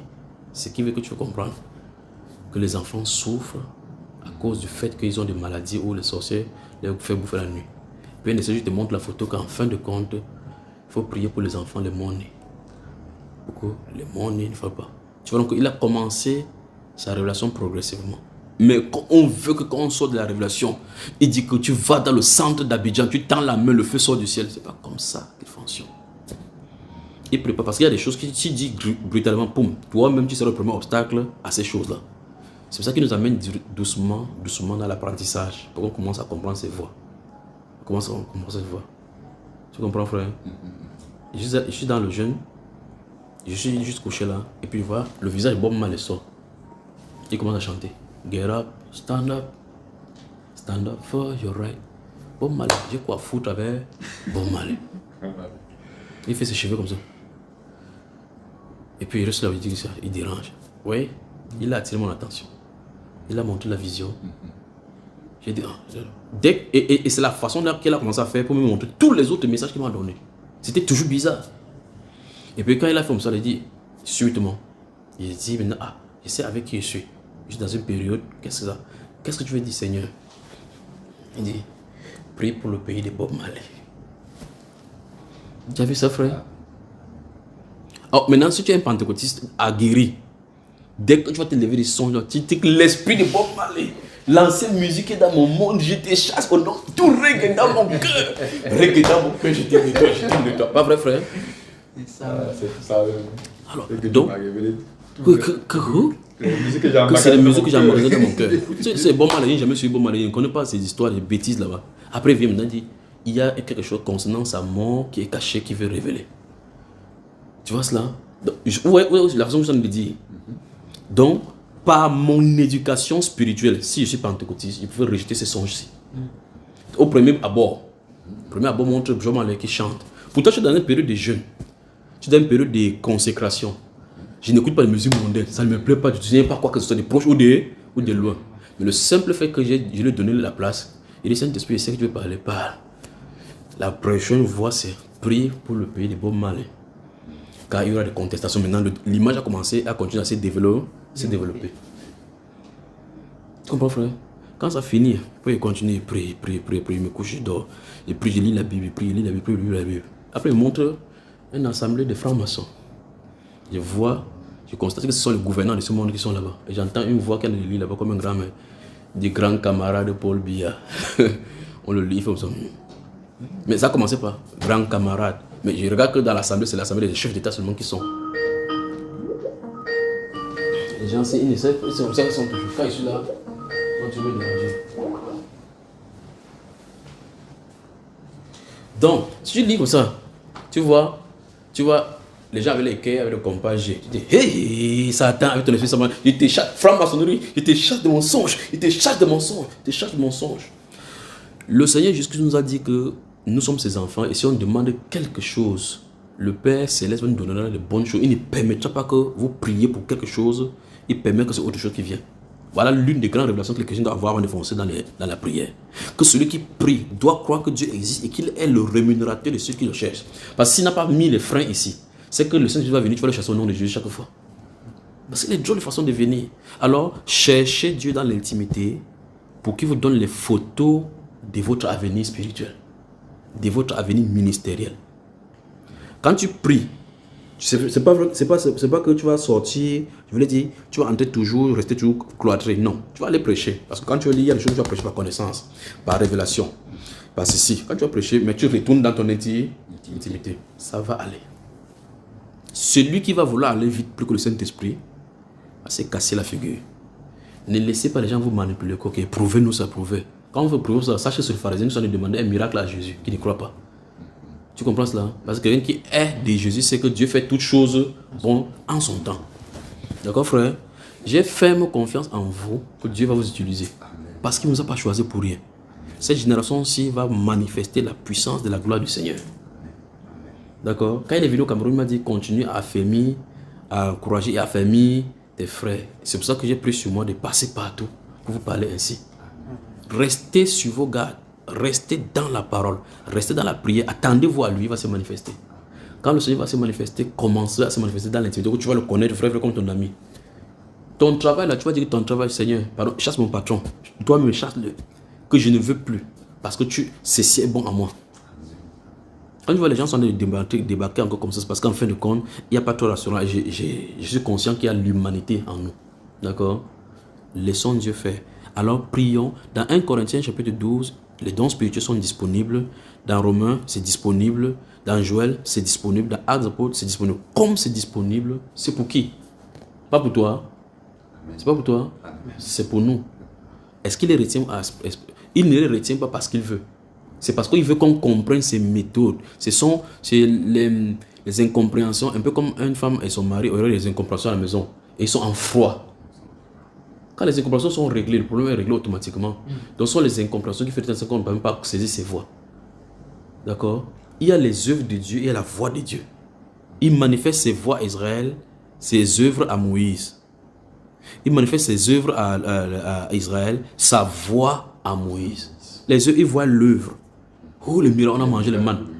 On a mangé le manne. Ça, ce sont les œuvres. Est-ce que tu connais la voix de Dieu? Voix ici, ce n'est pas V-O-X, hein. Voix, c'est pas. C'est voix, c'est même besoin entendu. La voix, les manières de marcher. V-O-I-E. Très bien. Les manières de marcher de Dieu. Comment il se comporte. Donc, quand ils font ça, comment se fait-il que quand il va tuer Anadab, Abihu ici, quand il va frapper ici les fils d'Aaron, les fils qui ont emmené le feu étranger, quand il tue, Aaron se tient là, Moïse se tient là. Normalement, tout père d'enfant doit pleurer. Il se tourne là, il dit la pensée de Dieu là, que tu tentes de pleurer, c'est mal barré pour toi. Il lui donne l'enseignement que Dieu voulait faire en tuant ses fils. Que c'est ici que ce qu'il dit l'Éternel, que je serai sanctifié sous les yeux. Dieu, pour donner le message de la sanctification, tue quelqu'un. Et il dit, tu tentes de pleurer, je vais te montrer l'homme qu'il a consacré. Qu'est-ce? Pour qu'on essaie de comprendre le Dieu saint. David connaissait, jusqu'à ce que ça a fait boum, tuer Uza. Il dit, l'âge de Dieu là, celui qui change chaque jour, oui. Amenez chez Obed et Dom là-bas. Amenez-le. Déjà, les personnes, c'est chez eux que si ça veut le détruire, que ça détruise. Il veut le chanter à distance, pas vrai, frère? Alors, faisons attention. Rentrons dans l'intimité. Prions Dieu, cherchons sa face. La question, Seigneur, révèle-toi en moi, ne dois jamais nous quitter. Parce que c'est la première des choses que Dieu va faire, c'est révéler. Quand il se révèle, il vient à toi. Il ne vient pas te regarder comme ça. Il vient pour te dire c'est pourquoi. C'est qui te reproche. ce que tu fais mal, ce qu'il veut que tu fasses et la manière que il veut que tu fasses. À cet instant-ci, on dit que tu as été établi dans ton ministère réellement. Les autres sont les appels. D'autres sont les vocations. Il y a l'établissement qui est une autre chose. Donc vous comprenez donc que si on ne saisit pas toutes ces choses-ci, on a de vrais problèmes. Mais pour l'instant, travaillons comme on a de travailler. En gardant le pied, que le pied ne glisse pas dans le péché. En gardant le cœur, que le cœur ne glisse pas dans la cupidité. Dans la mondanité. Dans le léthargisme et dans la stabilité. On est dans le confort mondain. Pressons tout simplement en avançant. Il faut que je cherche davantage jusqu'à ce que je vois clair dans cette affaire. Que je vois clair. Je dois voir clair dans cette affaire. Seigneur, je suis en charge d'une assemblée. Je ne peux pas rester comme ça là. L'assemblée est dans ce manque si. Je veux que cette assemblée change. C'est ça qu'il faut amener devant le Seigneur. Père, il y a des malades ici au milieu de nous. Il faut que ça soit guéri. Ta parole dit ceci. Tu pars avec lui jusqu'à ce qu'il te dise un de ces jours. Lis tel passage. Tu lis, ça déclenche la chose. Voilà le ministère de guérison qui a commencé. Comprenez, frère? Très bien. Des questions encore? Donc, c'est-à-dire en termes clairs, oui. Les aspirations par rapport au don spirituel, c'est Dieu même qui met ses aspirations dans le cœur. C'est exactement ce que ça me dit. Tu ne peux pas aspirer seul. Bon, dis-moi, qu'est-ce que tu aimes particulièrement que si on te donne, ça va te plaire vraiment beaucoup. Tu remarques que si tu me dis ça sur la tête, c'est la convoitise, c'est ta chair. On est d'accord? Maintenant, l'homme lui-même ne sait pas ce qui est bon pour lui. La Bible est claire. L'Esprit intercède pour nous par des soupirs inexprimables. Car nous savons ce qui est convenable de demander. Ça devrait régler le problème. Amen. Nous ne savons pas nous-mêmes ce qui est convenable de demander. Comme tu ne sais pas, le Saint-Esprit connaît son dessein pour toi, le projet qu'il a formé. Il prend dans ce projet que, Père, c'est le moment de se manifester de ces projets-ci. Il te met au Père. Et puis tu commences à voir que quand tu passes en route, tu vois les malades, tu as compassion. Tu dis, mais comment les gens ici? Les gens souvent, les gens qui ont riche là-bas, au lieu de donner l'argent à ces personnes, ils ne donnent pas. Ça m'énerve. Cette inégalité-là, Dieu met ça en toi pour que tu vois un peu comment il ressent. Qu'est-ce qu'il fait? Il t'amène dans l'intercession pour porter. Parce qu'il n'y a pas des dons de guérison sans la compassion. Oh, tu te vérifies ton cœur, tu vois qu'il n'y a pas de compassion pour le malade. Tu ne sais pas comment il va t'envoyer aller prier là-bas, tu ne peux pas. Tu vois cela? C'est la compassion, ému de compassion. Vous allez voir Jésus dans la Bible, c'est tracé. Ému de compassion pour la foule. Ému de compassion. Dieu travaille là derrière par la compassion, implique automatiquement l'amour manifesté. Quelqu'un a dit, oh non, s'il veut, il me. Tu vois ça? Maintenant, si vous prenez le cas d'Ézéchiel chapitre 34, prenez le temps de lire Ézéchiel chapitre 34 concernant les brebis, le prophétie sur les pasteurs. Allez voir l'attitude que Dieu veut. Et quand vous regardez ça, vous priez au Père, donne-moi de ne pas être un pasteur qui disperse les troupeaux, qui égare les brebis, qui frappe de la tête, qui mange les graisses et puis ce qui est chétif, qui ne part pas chercher ce qui est malade, ce qui est bandit. Vous voyez cela, ce qui est égaré. Et donc vous dites, donne-moi d'être un bon berger. Seigneur, je vais te ressembler. Mais la grande question, ou bien encore la grande prière de l'intimité, c'est Seigneur, révèle-toi. Seigneur, révèle-toi. Je vais te connaître. Amen. Révèle-toi. Il va le faire, frère. Je vous le dis, c'est merveilleux seulement. Il va le faire. Et quand l'autre quoi maintenant, c'est n'essayez pas de réfléchir la façon dont il va le faire. Sinon, il va sortir du mur comme ça. Tu vas croire le mur, tu vas entendre le mur. Tu crois qu'il y a des escaliers sur le mur là. D'autres, tu vas faire comme ça, tu te couches, il ne dit rien. C'est quand tu te réveilles, tu entends une autre sommeil te prend. C'est là où tu es dans les visions.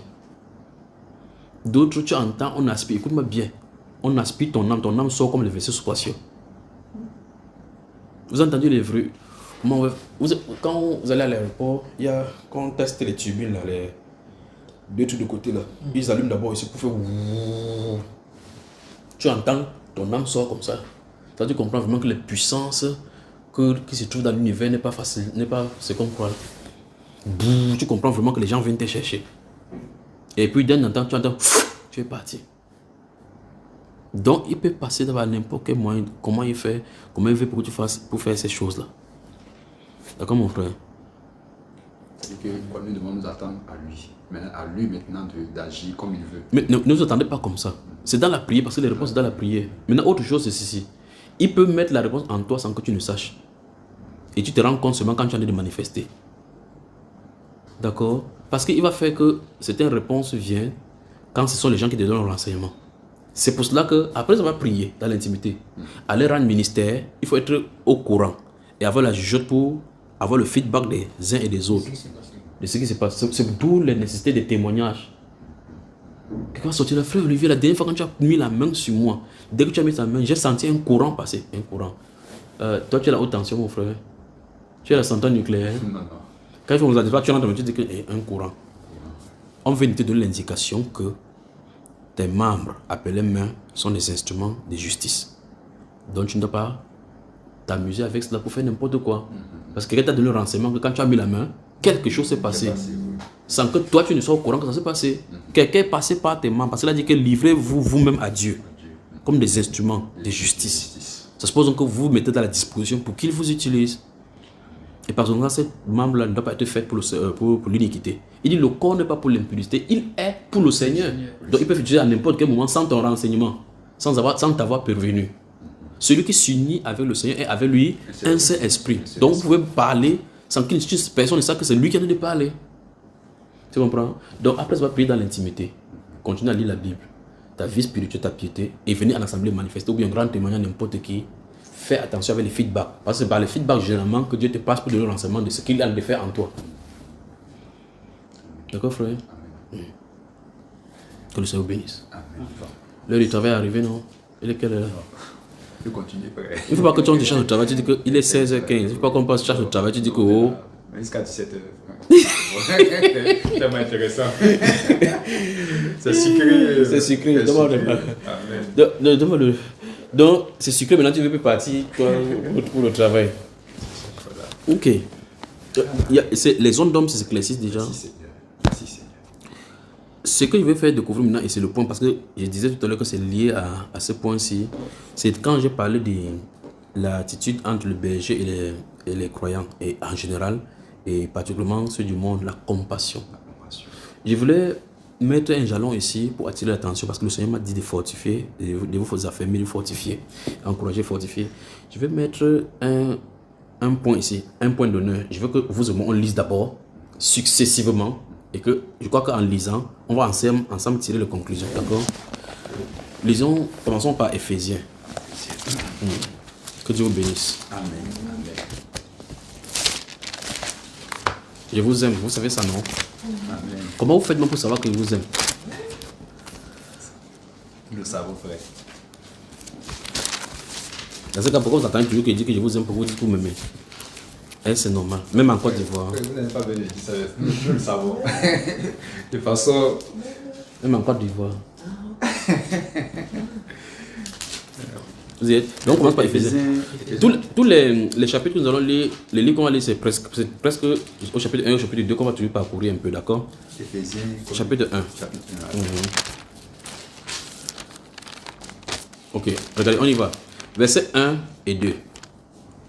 Du chapitre 1. Oui, lis, c'est toi qui lis. Après, le prochain chapitre, le prochain verset, c'est lui qui va lire. Paul, apôtre de Jésus-Christ, par la volonté de Dieu, aux saints qui sont à Éphèse et aux fidèles en Jésus-Christ.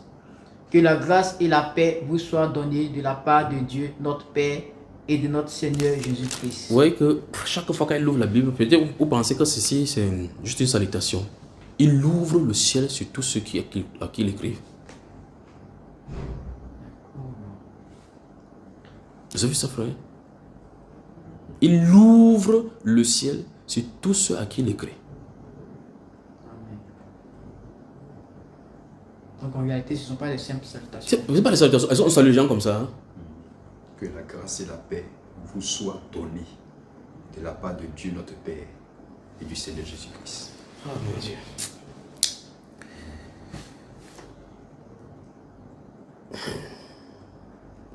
C'est pour ça qu'il dit aux gens que la Bible, si on ne t'a pas envoyé enseigner, il faut faire attention. Quand il fait ça, dès qu'il fait ça, quand toi tu ouvres la Bible en lisant, tu dis aux saints qui sont à Éphèse et aux fidèles en Jésus-Christ, je suis fidèle en Jésus-Christ, oh merci Père. Dès que tu merci Père, la même prière qu'il avait faite, c'est sur toi. Amen. Amen. Bon, maintenant, je viens de faire une révélation. Je suis en train d'indiquer au conducteur que ouvrez les cieux sur tous ceux sur qui vous dirigez. Vous venez à l'assemblée. Bonsoir les frères. Bonsoir. Soir, ça veut dire quoi? Soir, ça veut dire quoi? Soir. Dis-moi ce que ça veut dire soir. Soir, c'est quelle période? C'est de la soirée. La pénombre. Ouais. La pénombre. La pénombre. Donc, bon. Bonsoir. Non. Bon pénombre. Bon Bon pénombre. Il est maintenant. Bon pénombre. Bon pénombre. Mais bon noisseur. Oui, bon, non, c'est très bien encore.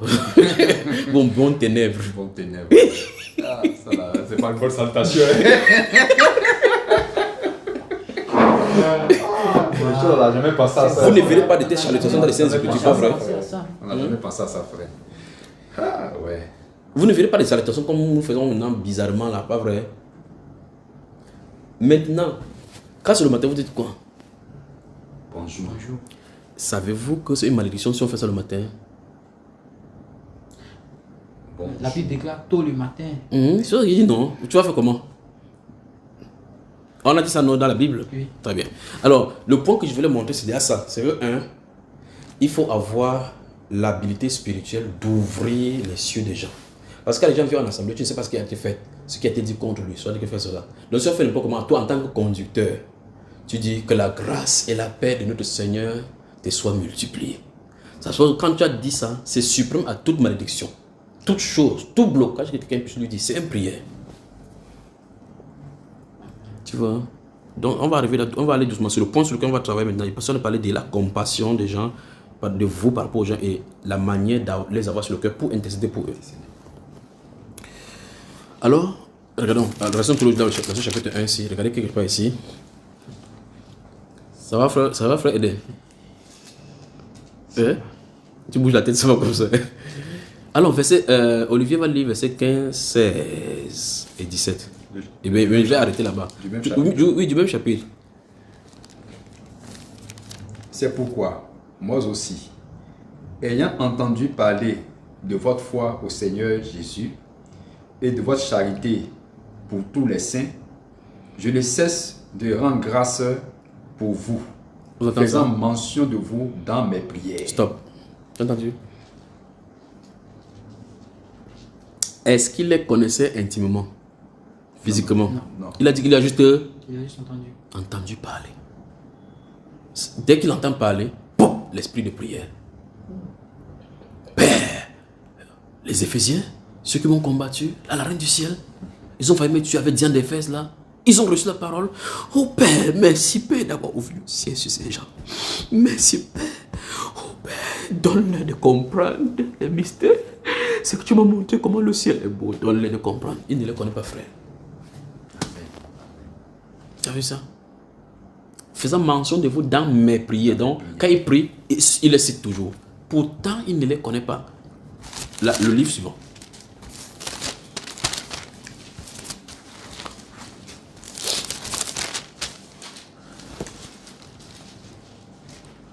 On y va? Allons-y, frère, c'est toi qui commence. Toujours verset 1. Oui. Paul et Timothée, serviteurs de Jésus-Christ, Oui. à tous les saints en Jésus-Christ qui sont affiliés, aux évêques et aux diacres. Oui. Que la grâce et la paix vous soient données de la part de Dieu, notre Père, et du Seigneur Jésus-Christ. Tu entends ça? Vous savez comment il ouvre, non? Dites-moi, il a ouvert. Olivier, verset 3 et 4. Je rends grâce à mon Dieu de tout le souvenir que je garde de vous. Stop. Dans le livre d'Éphésiens, il ne connaissait pas ceux-là. Ici, il les connaît. Il est parti, il n'a pas les photos comme aujourd'hui dans WhatsApp. Il a juste les souvenirs quand il reste dans la mémoire. Il dit remercie Dieu chaque fois parce que les images et les souvenirs, c'est une source d'inspiration où ça leur permet de penser encore à eux. Maintenant, lui, le suivant. Ne cessant dans toutes mes prières pour vous tous, Oui. de manifester ma joie au sujet de la part que vous prenez à l'évangile depuis le premier jour jusqu'à maintenant. Tu entends ça? Oh, Philippe, il fait la même chose. Continuons. Prochain livre.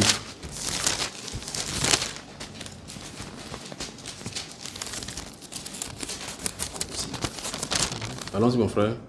Paul, apôtre de Jésus-Christ par la volonté de Dieu, et le frère Timothée, aux saints et fidèles frères en Christ qui sont à Colosse. Oui. Que la grâce et la paix vous soient données de la part de Dieu, notre Père. Partout, il l'ouvre toujours comme ça. Il ouvre la grâce sur eux. Il ouvre la grâce sur eux. En tout cas, il fait même avec la grâce. Que la grâce soit sur vous, que la paix soit sur vous avec votre esprit.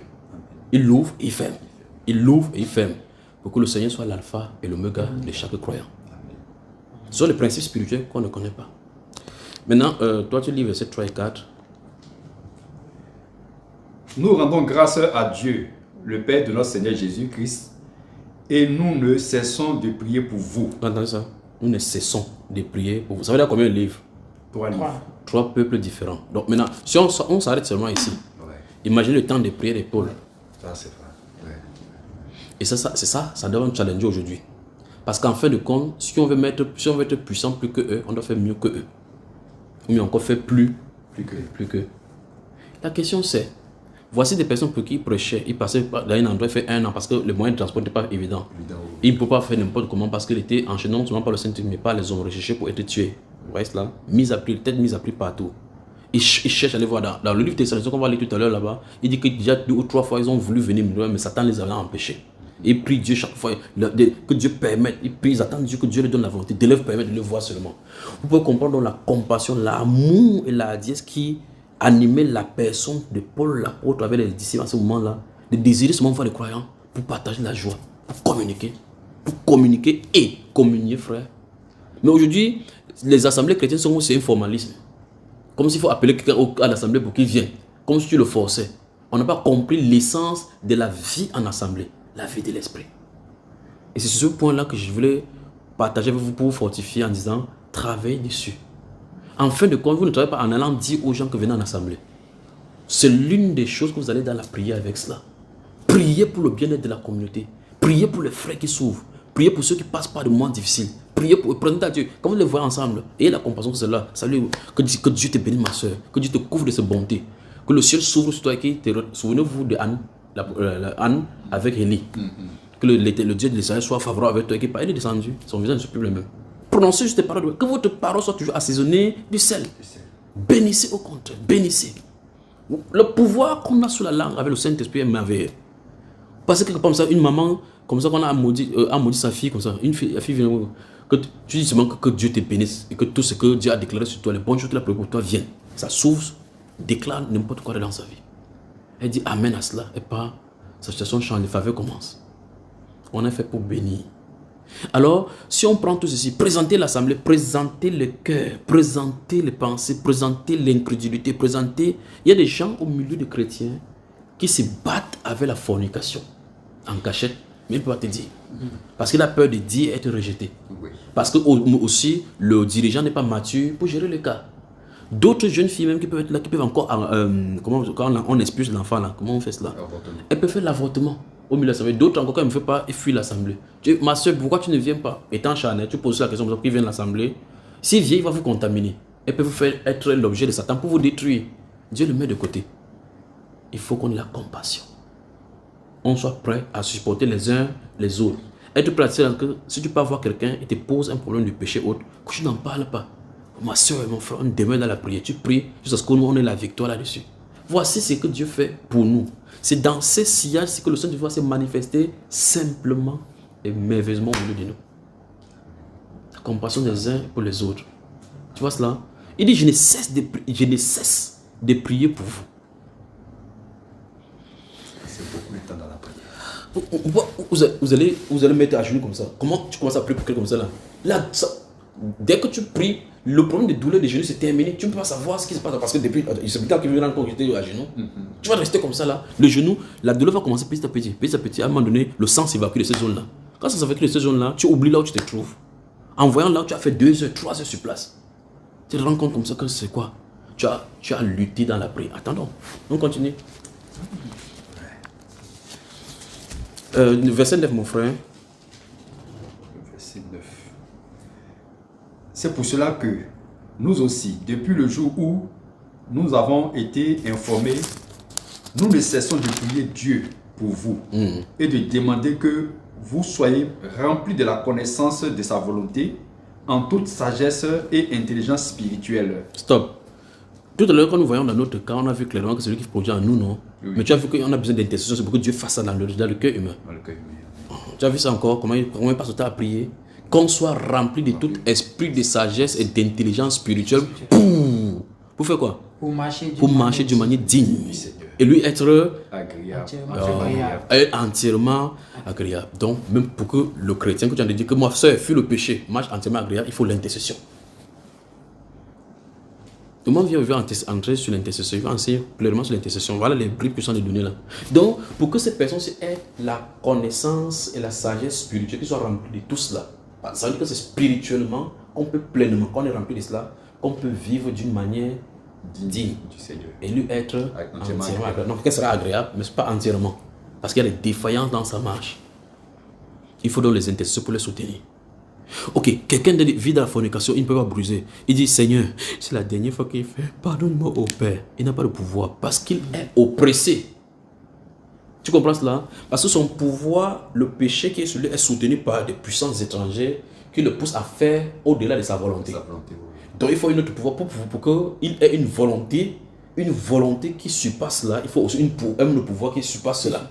Ça se passe dans l'intercession. Quand on fait ça, tu pries. Dieu lui maintenant envoie l'ange. Va dire à celui-là que son temps est terminé.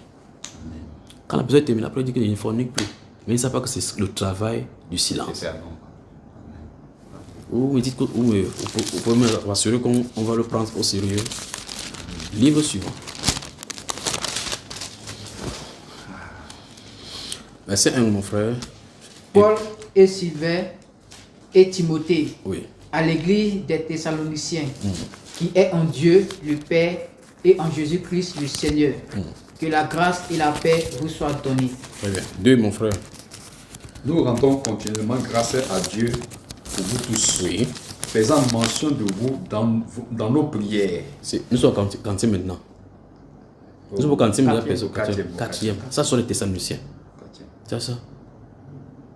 Donc ça veut dire que en supposant que il avait un écrit, il avait un cahier dans lequel il a explicité les différentes choses.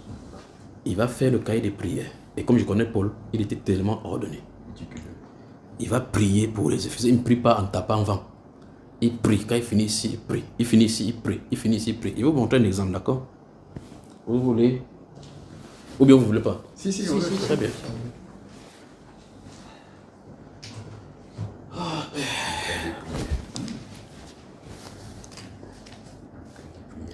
Frère Olivier Angoran, qu'est-ce que Dieu t'a montré hier en songe?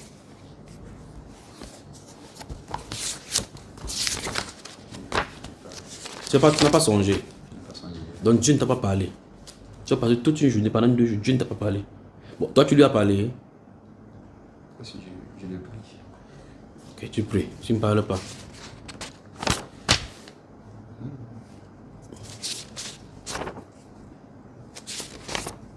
Je vais vous montrer quelque chose. Tu vois, ça ce sont les messages, tu vois. La façon que je consigne. Tu as vu?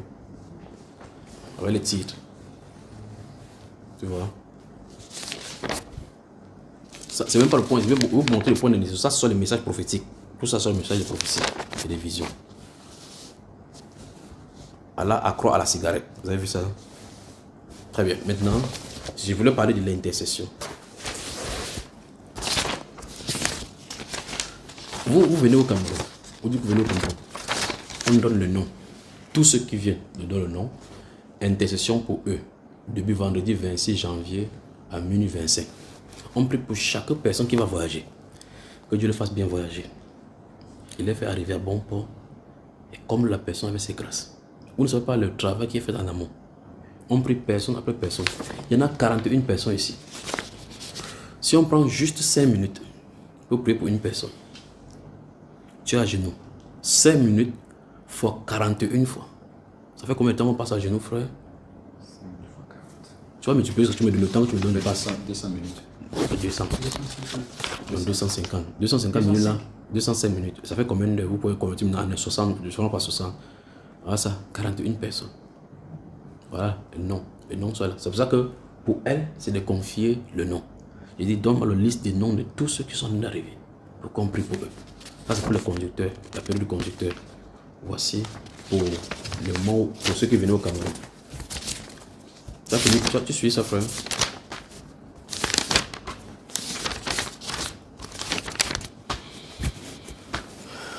Ça, c'est mardi 23 janvier, pendant qu'il était dans le jeûne de prière, quand il a donné l'instruction pour.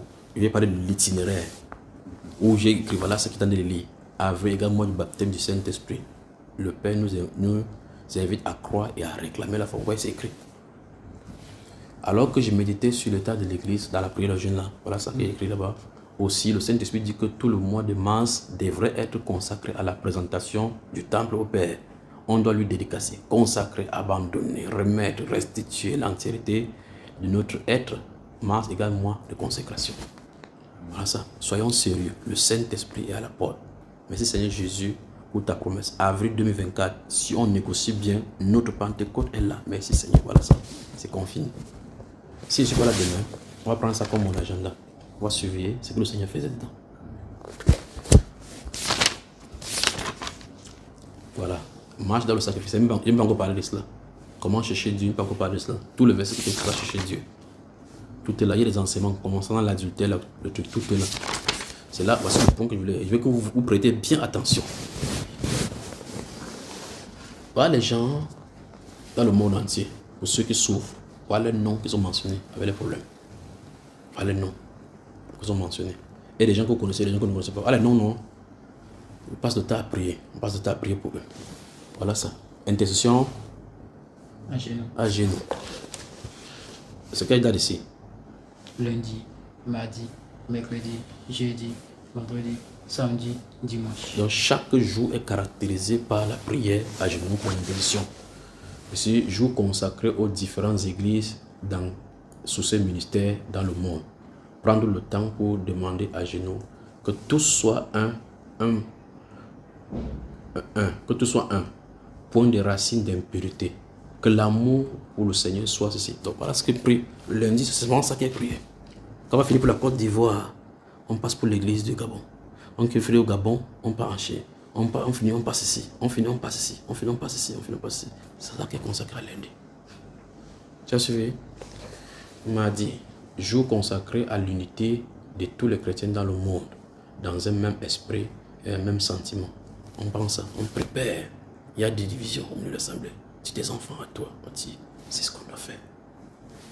Mercredi, consacré à rechercher la face de Dieu pour ma propre vie, pour le Cameroun, pour l'Afrique, pour le monde, le reste du monde. Donc le mercredi, c'est autre volet. Je reste là. Père, ce que je n'ai pas bien fait, cette semaine, je te prie de me pardonner. Seigneur, que mes mains soient davantage consacrées à toi. C'est un exemple que je viens de donner. Mais je sens de vous montrer comment c'est tracé là-bas. Je prie, Père de gloire, que tu prends encore plus de toi à moi et que tu me retires tout ce qu'il y a de moi. Père de gloire. Je passe là, quand je finis ça, je passe au deuxième volet. Seigneur, mon pays est entre tes mains. Je prie, Père de gloire, pour tout ce qui se passe dans le pays. Prie. Quand je finis, je passe en Afrique. Fini dans l'Afrique, je passe dans le monde. Ça, c'est le mercredi. Le mercredi. Jeudi, direction et volonté de Dieu pour ma vie. Assistance, toujours plus du Saint-Esprit. Il y a des choses que je ne peux pas vous dire, même tout ici là. Bon, la quintessence est là. Ça veut dire que si vous voulez travailler pour le Seigneur, vous devez savoir que c'est l'œuvre la plus merveilleuse qui existe sur la terre. C'est l'œuvre qui doit être faite sans erreur. Et c'est quelque chose qui doit être fait avec diligence. Parce qu'on travaille avec celui qui est parfait. Alors quand vous faites ça, vous savez là où vous en allez. Et si vous priez comme ça, il n'y a pas deux chemins. Il va vous montrer, parce que par exemple, on te prie pour l'unité, pour l'unité, pour l'unité. Il va vous donner les révélations concernant l'unité. Quand il va venir au milieu du peuple, tu dis que Dieu veut telle chose. Quelqu'un va dire que, pourquoi il fait ça, pourquoi il dit ça, pourquoi il dit cela. Tu n'as pas à discuter avec les gens, tu sais qui t'a pas parlé. Ou vous ne pouvez pas rester comme ça, vous attendez les révélations, ça vient. Vous partez dans le Dieu qui est profond, il vous donne les révélations profondes. Les gens qui sont superficiels ne comprendront pas, mais son œuvre va avancer. Vous comprenez ce que j'ai dit, n'est-ce pas? Donc on reste dans la prière. Dans la prière, je suis là pour vous aider. S'il y a des situations qui ne vont pas, vous dites, ou si vous appelez, vous prenez votre cahier, on trace ensemble, on regarde les difficultés que vous avez, on les place, on les ordonne, pour que chacun trouve le temps. Quand tu es dans le temps, quand tu pars dans ta chance, si vous ne faites pas ça, vous allez vous mettre à genoux, vous ne saurez pas ce que vous allez faire. Vous allez vous mettre à genoux, vous allez vous prendre. Vous allez vous mettre à genoux, vous allez commencer à divaguer. Quand tu sors là-bas, on te dit, qu'est-ce que tu as demandé à Dieu? Tu ne peux pas dire. Il faut un ordre. Il faut qu'on ait un cahier spécial pour la prière. Ça, comme vous avez vu là. Et quand tu le fais, Comme je t'ai dit tout à l'heure, quand tu vas voir quelqu'un, une soeur en assemblée, ou bien un frère qui a des difficultés, tu mets son nom. Il ne connaît pas que tu as mis son nom. Tu l'amènes à la prière. Tu l'amènes après le jour qu'il répond, tu lui mets merci Père pour ce que tu as fait pour eux. Si tu sais qu'il a répondu en premier. C'est sur cette base que tu peux savoir que Dieu t'écoute ou pas. Parce que tu vas faire comme ça un jour, le Dieu va même aider, la personne va même être sauvée ou bien avoir des problèmes qui sont résolus. Tu ne te souviens même pas que tu avais intercédé. Alors, sur quelle base tu vas juger si Dieu répond à ta prière? Quelqu'un va venir dire prie pour moi, tu vas aussi faire par formalisme. Jamais viens pour moi que frère, je ne prie pour moi, je ne dis rien. Mais quand il dit qu'il prie pour moi, sa voix qui a dit prie pour moi, dès qu'il a dit ça, ça se trouve dans le cœur, on a l'intercession. Il sonne de faire autre chose. Il dit pas, il te prend là, on fait autre chose, on est prié. Subitement, la direction est donnée. Que son problème, c'est telle chose. Si je n'ai pas la direction, je vais dans la prière vers la personne. Juste là. Parce que chaque fois qu'elle rentre de l'assemblée, je revois l'image de l'assemblée dans la tête. Je me dis, qu'est-ce qui s'est passé? Et puis, ah, il y a telle personne ici, je ne l'ai pas assisté, qu'est-ce qui se passe? Puis tu vois le Saint-Esprit dire qu'il était venu pour te tenter. Pour voir vraiment si je suis vrai là-bas. Laisse-le comme ça pendant 3 mois, je vais l'observer. Puis je vois la personne vient à chaque fois, tu pries, tu ne pries pas pour lui. Il ne sait pas pourquoi. Il dit, votre gars là, je vous ai dit, il parle, il ne prie pas pour moi. Il ne sait pas qu'on a fait le Congo ça sur lui en arrière-plan. Alors le point, j'espère que vous avez vu comment ça se fait. Rentrons dans la Bible et continuons ce que Paul nous enseigne. Tu voulais parler, Olivier? Non, non, ça va. Très bien. Oh, magnifique Jésus. Magnifique Jésus. Alors on a 2 Thessaloniciens.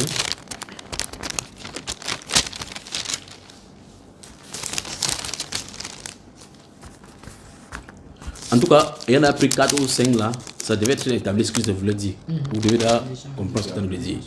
Verset 1. Paul et Sylvain et Timothée à l'église des Thessaloniciens qui est en Dieu notre Père et en Jésus-Christ le Seigneur. Même chose, pas vrai? Que la grâce et la paix vous soient données de la part de Dieu notre Père et du Seigneur Jésus-Christ. Amen. Frère Olivier, lis le verset 11. Le verset 11. C'est pourquoi aussi, nous prions continuellement pour vous. Oui. Afin que notre Dieu vous juge digne de la vocation. Tu entends ça? Écoutez bien ce qu'il dit, les paroles qui sont mises là-bas.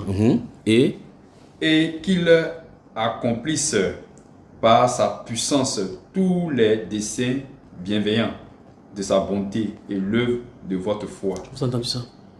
Donc pour que quelqu'un marche comme Dieu veut, quelqu'un doit prier pour lui. C'est même pas fini là, c'est pas ça, ça ne pas avec le point. Pour que le nom de notre Seigneur Jésus soit glorifié en vous. Oui. Et que vous soyez glorifiés en lui. Oui. Selon la grâce de notre Dieu et de notre Seigneur Jésus-Christ. Amen. Donc, on continue à Timothée, c'est la même chose qui est là-bas, verset 1, même salutation, même ouverture. Livre, mon frère, on s'arrête. Paul, apôtre de Jésus-Christ, par ordre de Dieu notre Sauveur et de Jésus-Christ notre espérance. Oui. À Timothée, mon enfant légitime en la foi, que la grâce, la miséricorde et la paix te soient données de la part de Dieu, le Père et de Jésus-Christ notre Seigneur. Amen. Amen. Je veux que chacun de vous donne le résumé de ce pourquoi je voulais partager avec vous aujourd'hui, pour que je sois sûr que je me suis fait bien comprendre. Alors, légèrement pour ma part, je pense que on a lu les salutations, on va dire comme ça. Ce ne sont pas réellement les salutations, mais c'était plutôt les bénédictions que Paul ouvrait sur les différentes personnes qui saluaient. Et par là, tu nous encourages à faire de même pour nos frères ici en Côte d'Ivoire.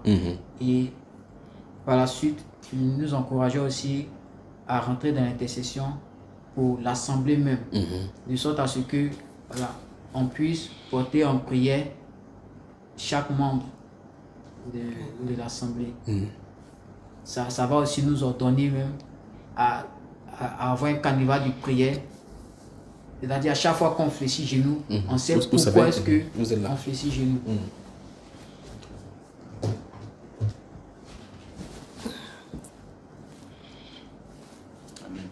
Bon, je crois que c'est pratiquement dans le même sens. C'est-à-dire que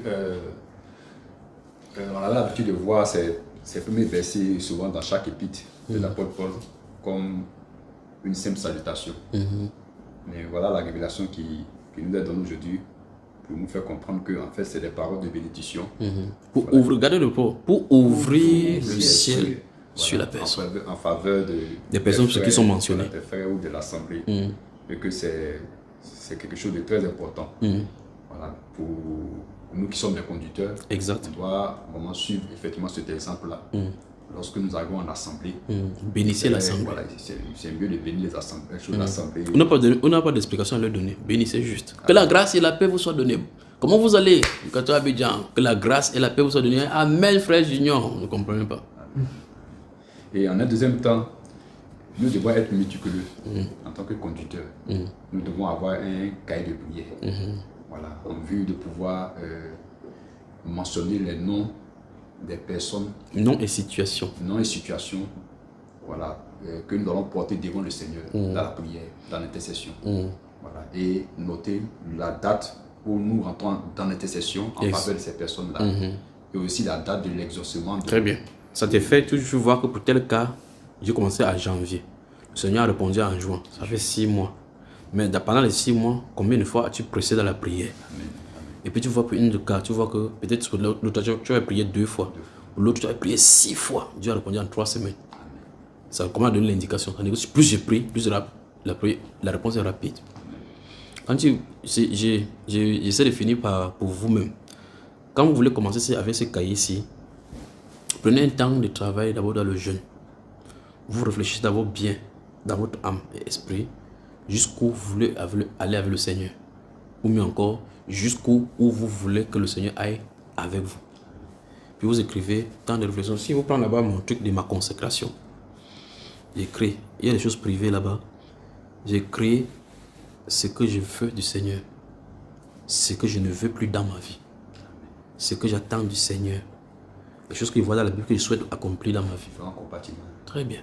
Quand je le fais, je le trace. Et puis je viens devant Dieu avec ça. Quand on dit livrez-vous vous-même à Dieu, c'est pas facile quand vous entendez qu'on dit que nous livrez-vous à Dieu. Seigneur, je suis à toi, c'est pas ça. Hein? C'est pas ça. C'est une date qu'il faut poser. Oui. Et puis, il pense le temps de la prière. Tu te rends compte qu'un truc qui était là, qui te dérangeait, ça quitte automatiquement. Quitte automatiquement. Et puis, une habilité spirituelle commence à se manifester. Vous ne faites pas ça, ça ne marchera pas. Mais pourtant, on dit l'esprit est disponible. Veillez et priez. Priez. Veillez et priez. L'esprit est disponible. Mais pour le temps de jeûne, bon. Prenez le temps de jeûne à votre disposition, selon ta convenance. Ça ne dérangera pas Dieu. Ce n'est pas le problème là-bas. Le problème, c'est la disposition du cœur devant ce moment. N'essaie pas de m'imiter. Je fais 7 jours de jeûne, ça ne me dérange pas. Je fais 7 jours, après je fais encore 3 jours. Comme ça, j'espace. La façon que je vais dans la prière pour 7 jours, si peut-être il t'est conseillé que tu vas à 7 jours, 3 jours, tu ne peux pas supporter. Tu peux aussi aller pendant 7 jours pour essayer de voir que, ok, je vais faire 7 jours quand on fera le jeûne sans manger, sans boire. Tu pars là-bas, tu passes seulement te coucher pour dormir. Et il te dit, si tu pars après 3 jours, le sommeil ne viendra pas. Tu peux passer 5 jours sans dormir. Après, comme ça, 5 jours comme ça, de nuit blanche, où tu ne fais rien. Or, durant ce moment, il faut prier. Il faut prier, il faut lire la Bible. Prier, il faut lire la Bible. Prier, il faut lire la Bible. Tu lis la Bible, c'est le moment merveilleux où l'esprit est ouvert. Donc, il faut aller à votre rythme. Allez dans le rythme que le Seigneur vous pouvez décider que ce jour-ci, je ne mange pas de nourriture grasse, je mange juste, je bois juste de l'eau. Que c'est pour un jour, ça ne veut pas nécessairement que vous devez passer tous les temps que vous allez passer dans la prière, dans le jeûne. Non. Prenez selon votre convenance. C'est la soumission au Saint-Esprit qui est le plus important dans ce moment d'intimité. Autre chose. Bonsoir Abidjan. Bonsoir. Bonsoir, frère. Est-ce que c'est suite à ces prières-là que la compassion des âmes vient? Non, c'est pas tu ne pries pas pour la compassion. Il faut que tu amènes ces choses devant le Seigneur. Quand le psalmiste dit que crée en moi un cœur pur, il veut pas là dire quoi? Il voit qu'il y a une nécessité d'avoir un cœur pur. Alors il veut lui dire qu'il faut qu'il crée en lui un cœur pur. Renouvelle en moi un esprit bien disposé. Donc il est conscient que son esprit n'est pas bien disposé. Donc ce n'est pas en faisant ces prières-là. Quand tu regardes déjà quelqu'un, parce que quand vous voulez demander un don pour les guérisons, vous allez passer automatiquement par la compassion. Oh, la compassion n'est pas un don. C'est un fruit, c'est une manifestation qui est dans le caractère humain parce que Dieu a fait l'homme que l'homme est compassion les uns les autres, donc l'amour. Quand il dit aimez-vous les uns les autres, il y a la compassion dedans. Il faut que cela soit manifeste. Quand ça manifeste, tu commences à ressentir. Et pour que tu le fasses, c'est un état de sentiment qui va créer ça. Suis-moi bien. Vous priez que Seigneur, donne-moi la compassion, donne-moi la compassion. Ça ne vient pas comme ça. Oh. C'est un état de sentiment qui va créer ça en vous. Vous comprenez ce que je veux dire? Je crois qu'il faut que j'explique pratiquement. Si vous voulez que ceci soit créé en vous rapidement, visitez les gens dans les malades dans les hôpitaux. Les gens qui souffrent. Restez avec eux. Essayez de comprendre ce qu'ils ressentent. Ça va venir en vous. Qu'est-ce qu'on peut faire pour vous aider? Vous voyez comment quelqu'un souffre, il a son pied tordu. Tu vas faire quoi pour l'aider pour ce pied tordu? Et là, sur place, tu ne pries pas pour lui, mais tu le portes en cœur et tu vas maintenant dans l'intimité. Oui, tu peux le recommander entre les mains du Seigneur physiquement pour qu'il entende au moins que tu as prié. Oui. Pour qu'il entende que tu as quand même prié. Amen. Bien que même avec ça, Dieu aussi peut exaucer. Avant que je toi tu es surpris que même une petite prière là, tu as exaucé. Oui. Il faut prier, il faut toujours prier. Il n'y a pas d'obstacle pour la prière. Tu peux prier pour les gens, mais les prières religieuses font plus de mal aux gens que les... Parce qu'il y a des gens qui vont, tu pries pour lui. Cette méthode-là, on voit aussi que souvent des donationnaires vont dans les hôpitaux pour prier. Pour les malades, pour prier. Voilà, donc... Va prier, mais sachant que c'est que tu en train de chercher. Je t'en ai dit, au cas où on n'a pas de compassion, voilà l'une des manières pour crier. Vous allez prier sans compassion, ça ne marchera jamais. Tu vas sortir par des frustrations. D'abord, compassion. Quand la compassion est là, tu vas maintenant devant le Seigneur pour dire, Père, je souhaite que quelque chose soit fait pour ces personnes-ci qui souffrent. Très bien. C'est la compassion qui va donner encore plus d'ardeur même à la prière. Il ne dit plus rien. Quand tu vas voir, tu ne dois plus même dire. Tu n'as même plus le temps de me poser la question. Tu vas me dire, frère Junior, il n'est plus le temps pour poser la question. Je suis dans la prière. Dans la prière. Amen. Magnifique Jésus. Magnifique Jésus. Frère Eden, prie pour nous alors. Comme il n'y a plus de questions, c'est ça non? Je crois que c'est fini. Bon. En tout cas, c'est le point que je voulais apporter là-bas. Je vais développer ça plus tard. Ça c'est un point. J'ai juste mis 2 virgules. Amen. Je vais développer ça plus tard. Que le Seigneur bénisse. Amen. Père, nous te sommes infiniment reconnaissants pour cette grâce que tu nous accordes, pour ces merveilleuses, ô Dieu de gloire, révélations que tu nous accordes. Merci pour ces, ô Dieu de gloire, paroles qui guérissent, qui fortifient et qui encouragent. Seigneur, nous te sommes reconnaissants. En réalité, Père, tu nous as tant aimé, cette église de Côte d'Ivoire et partout ailleurs.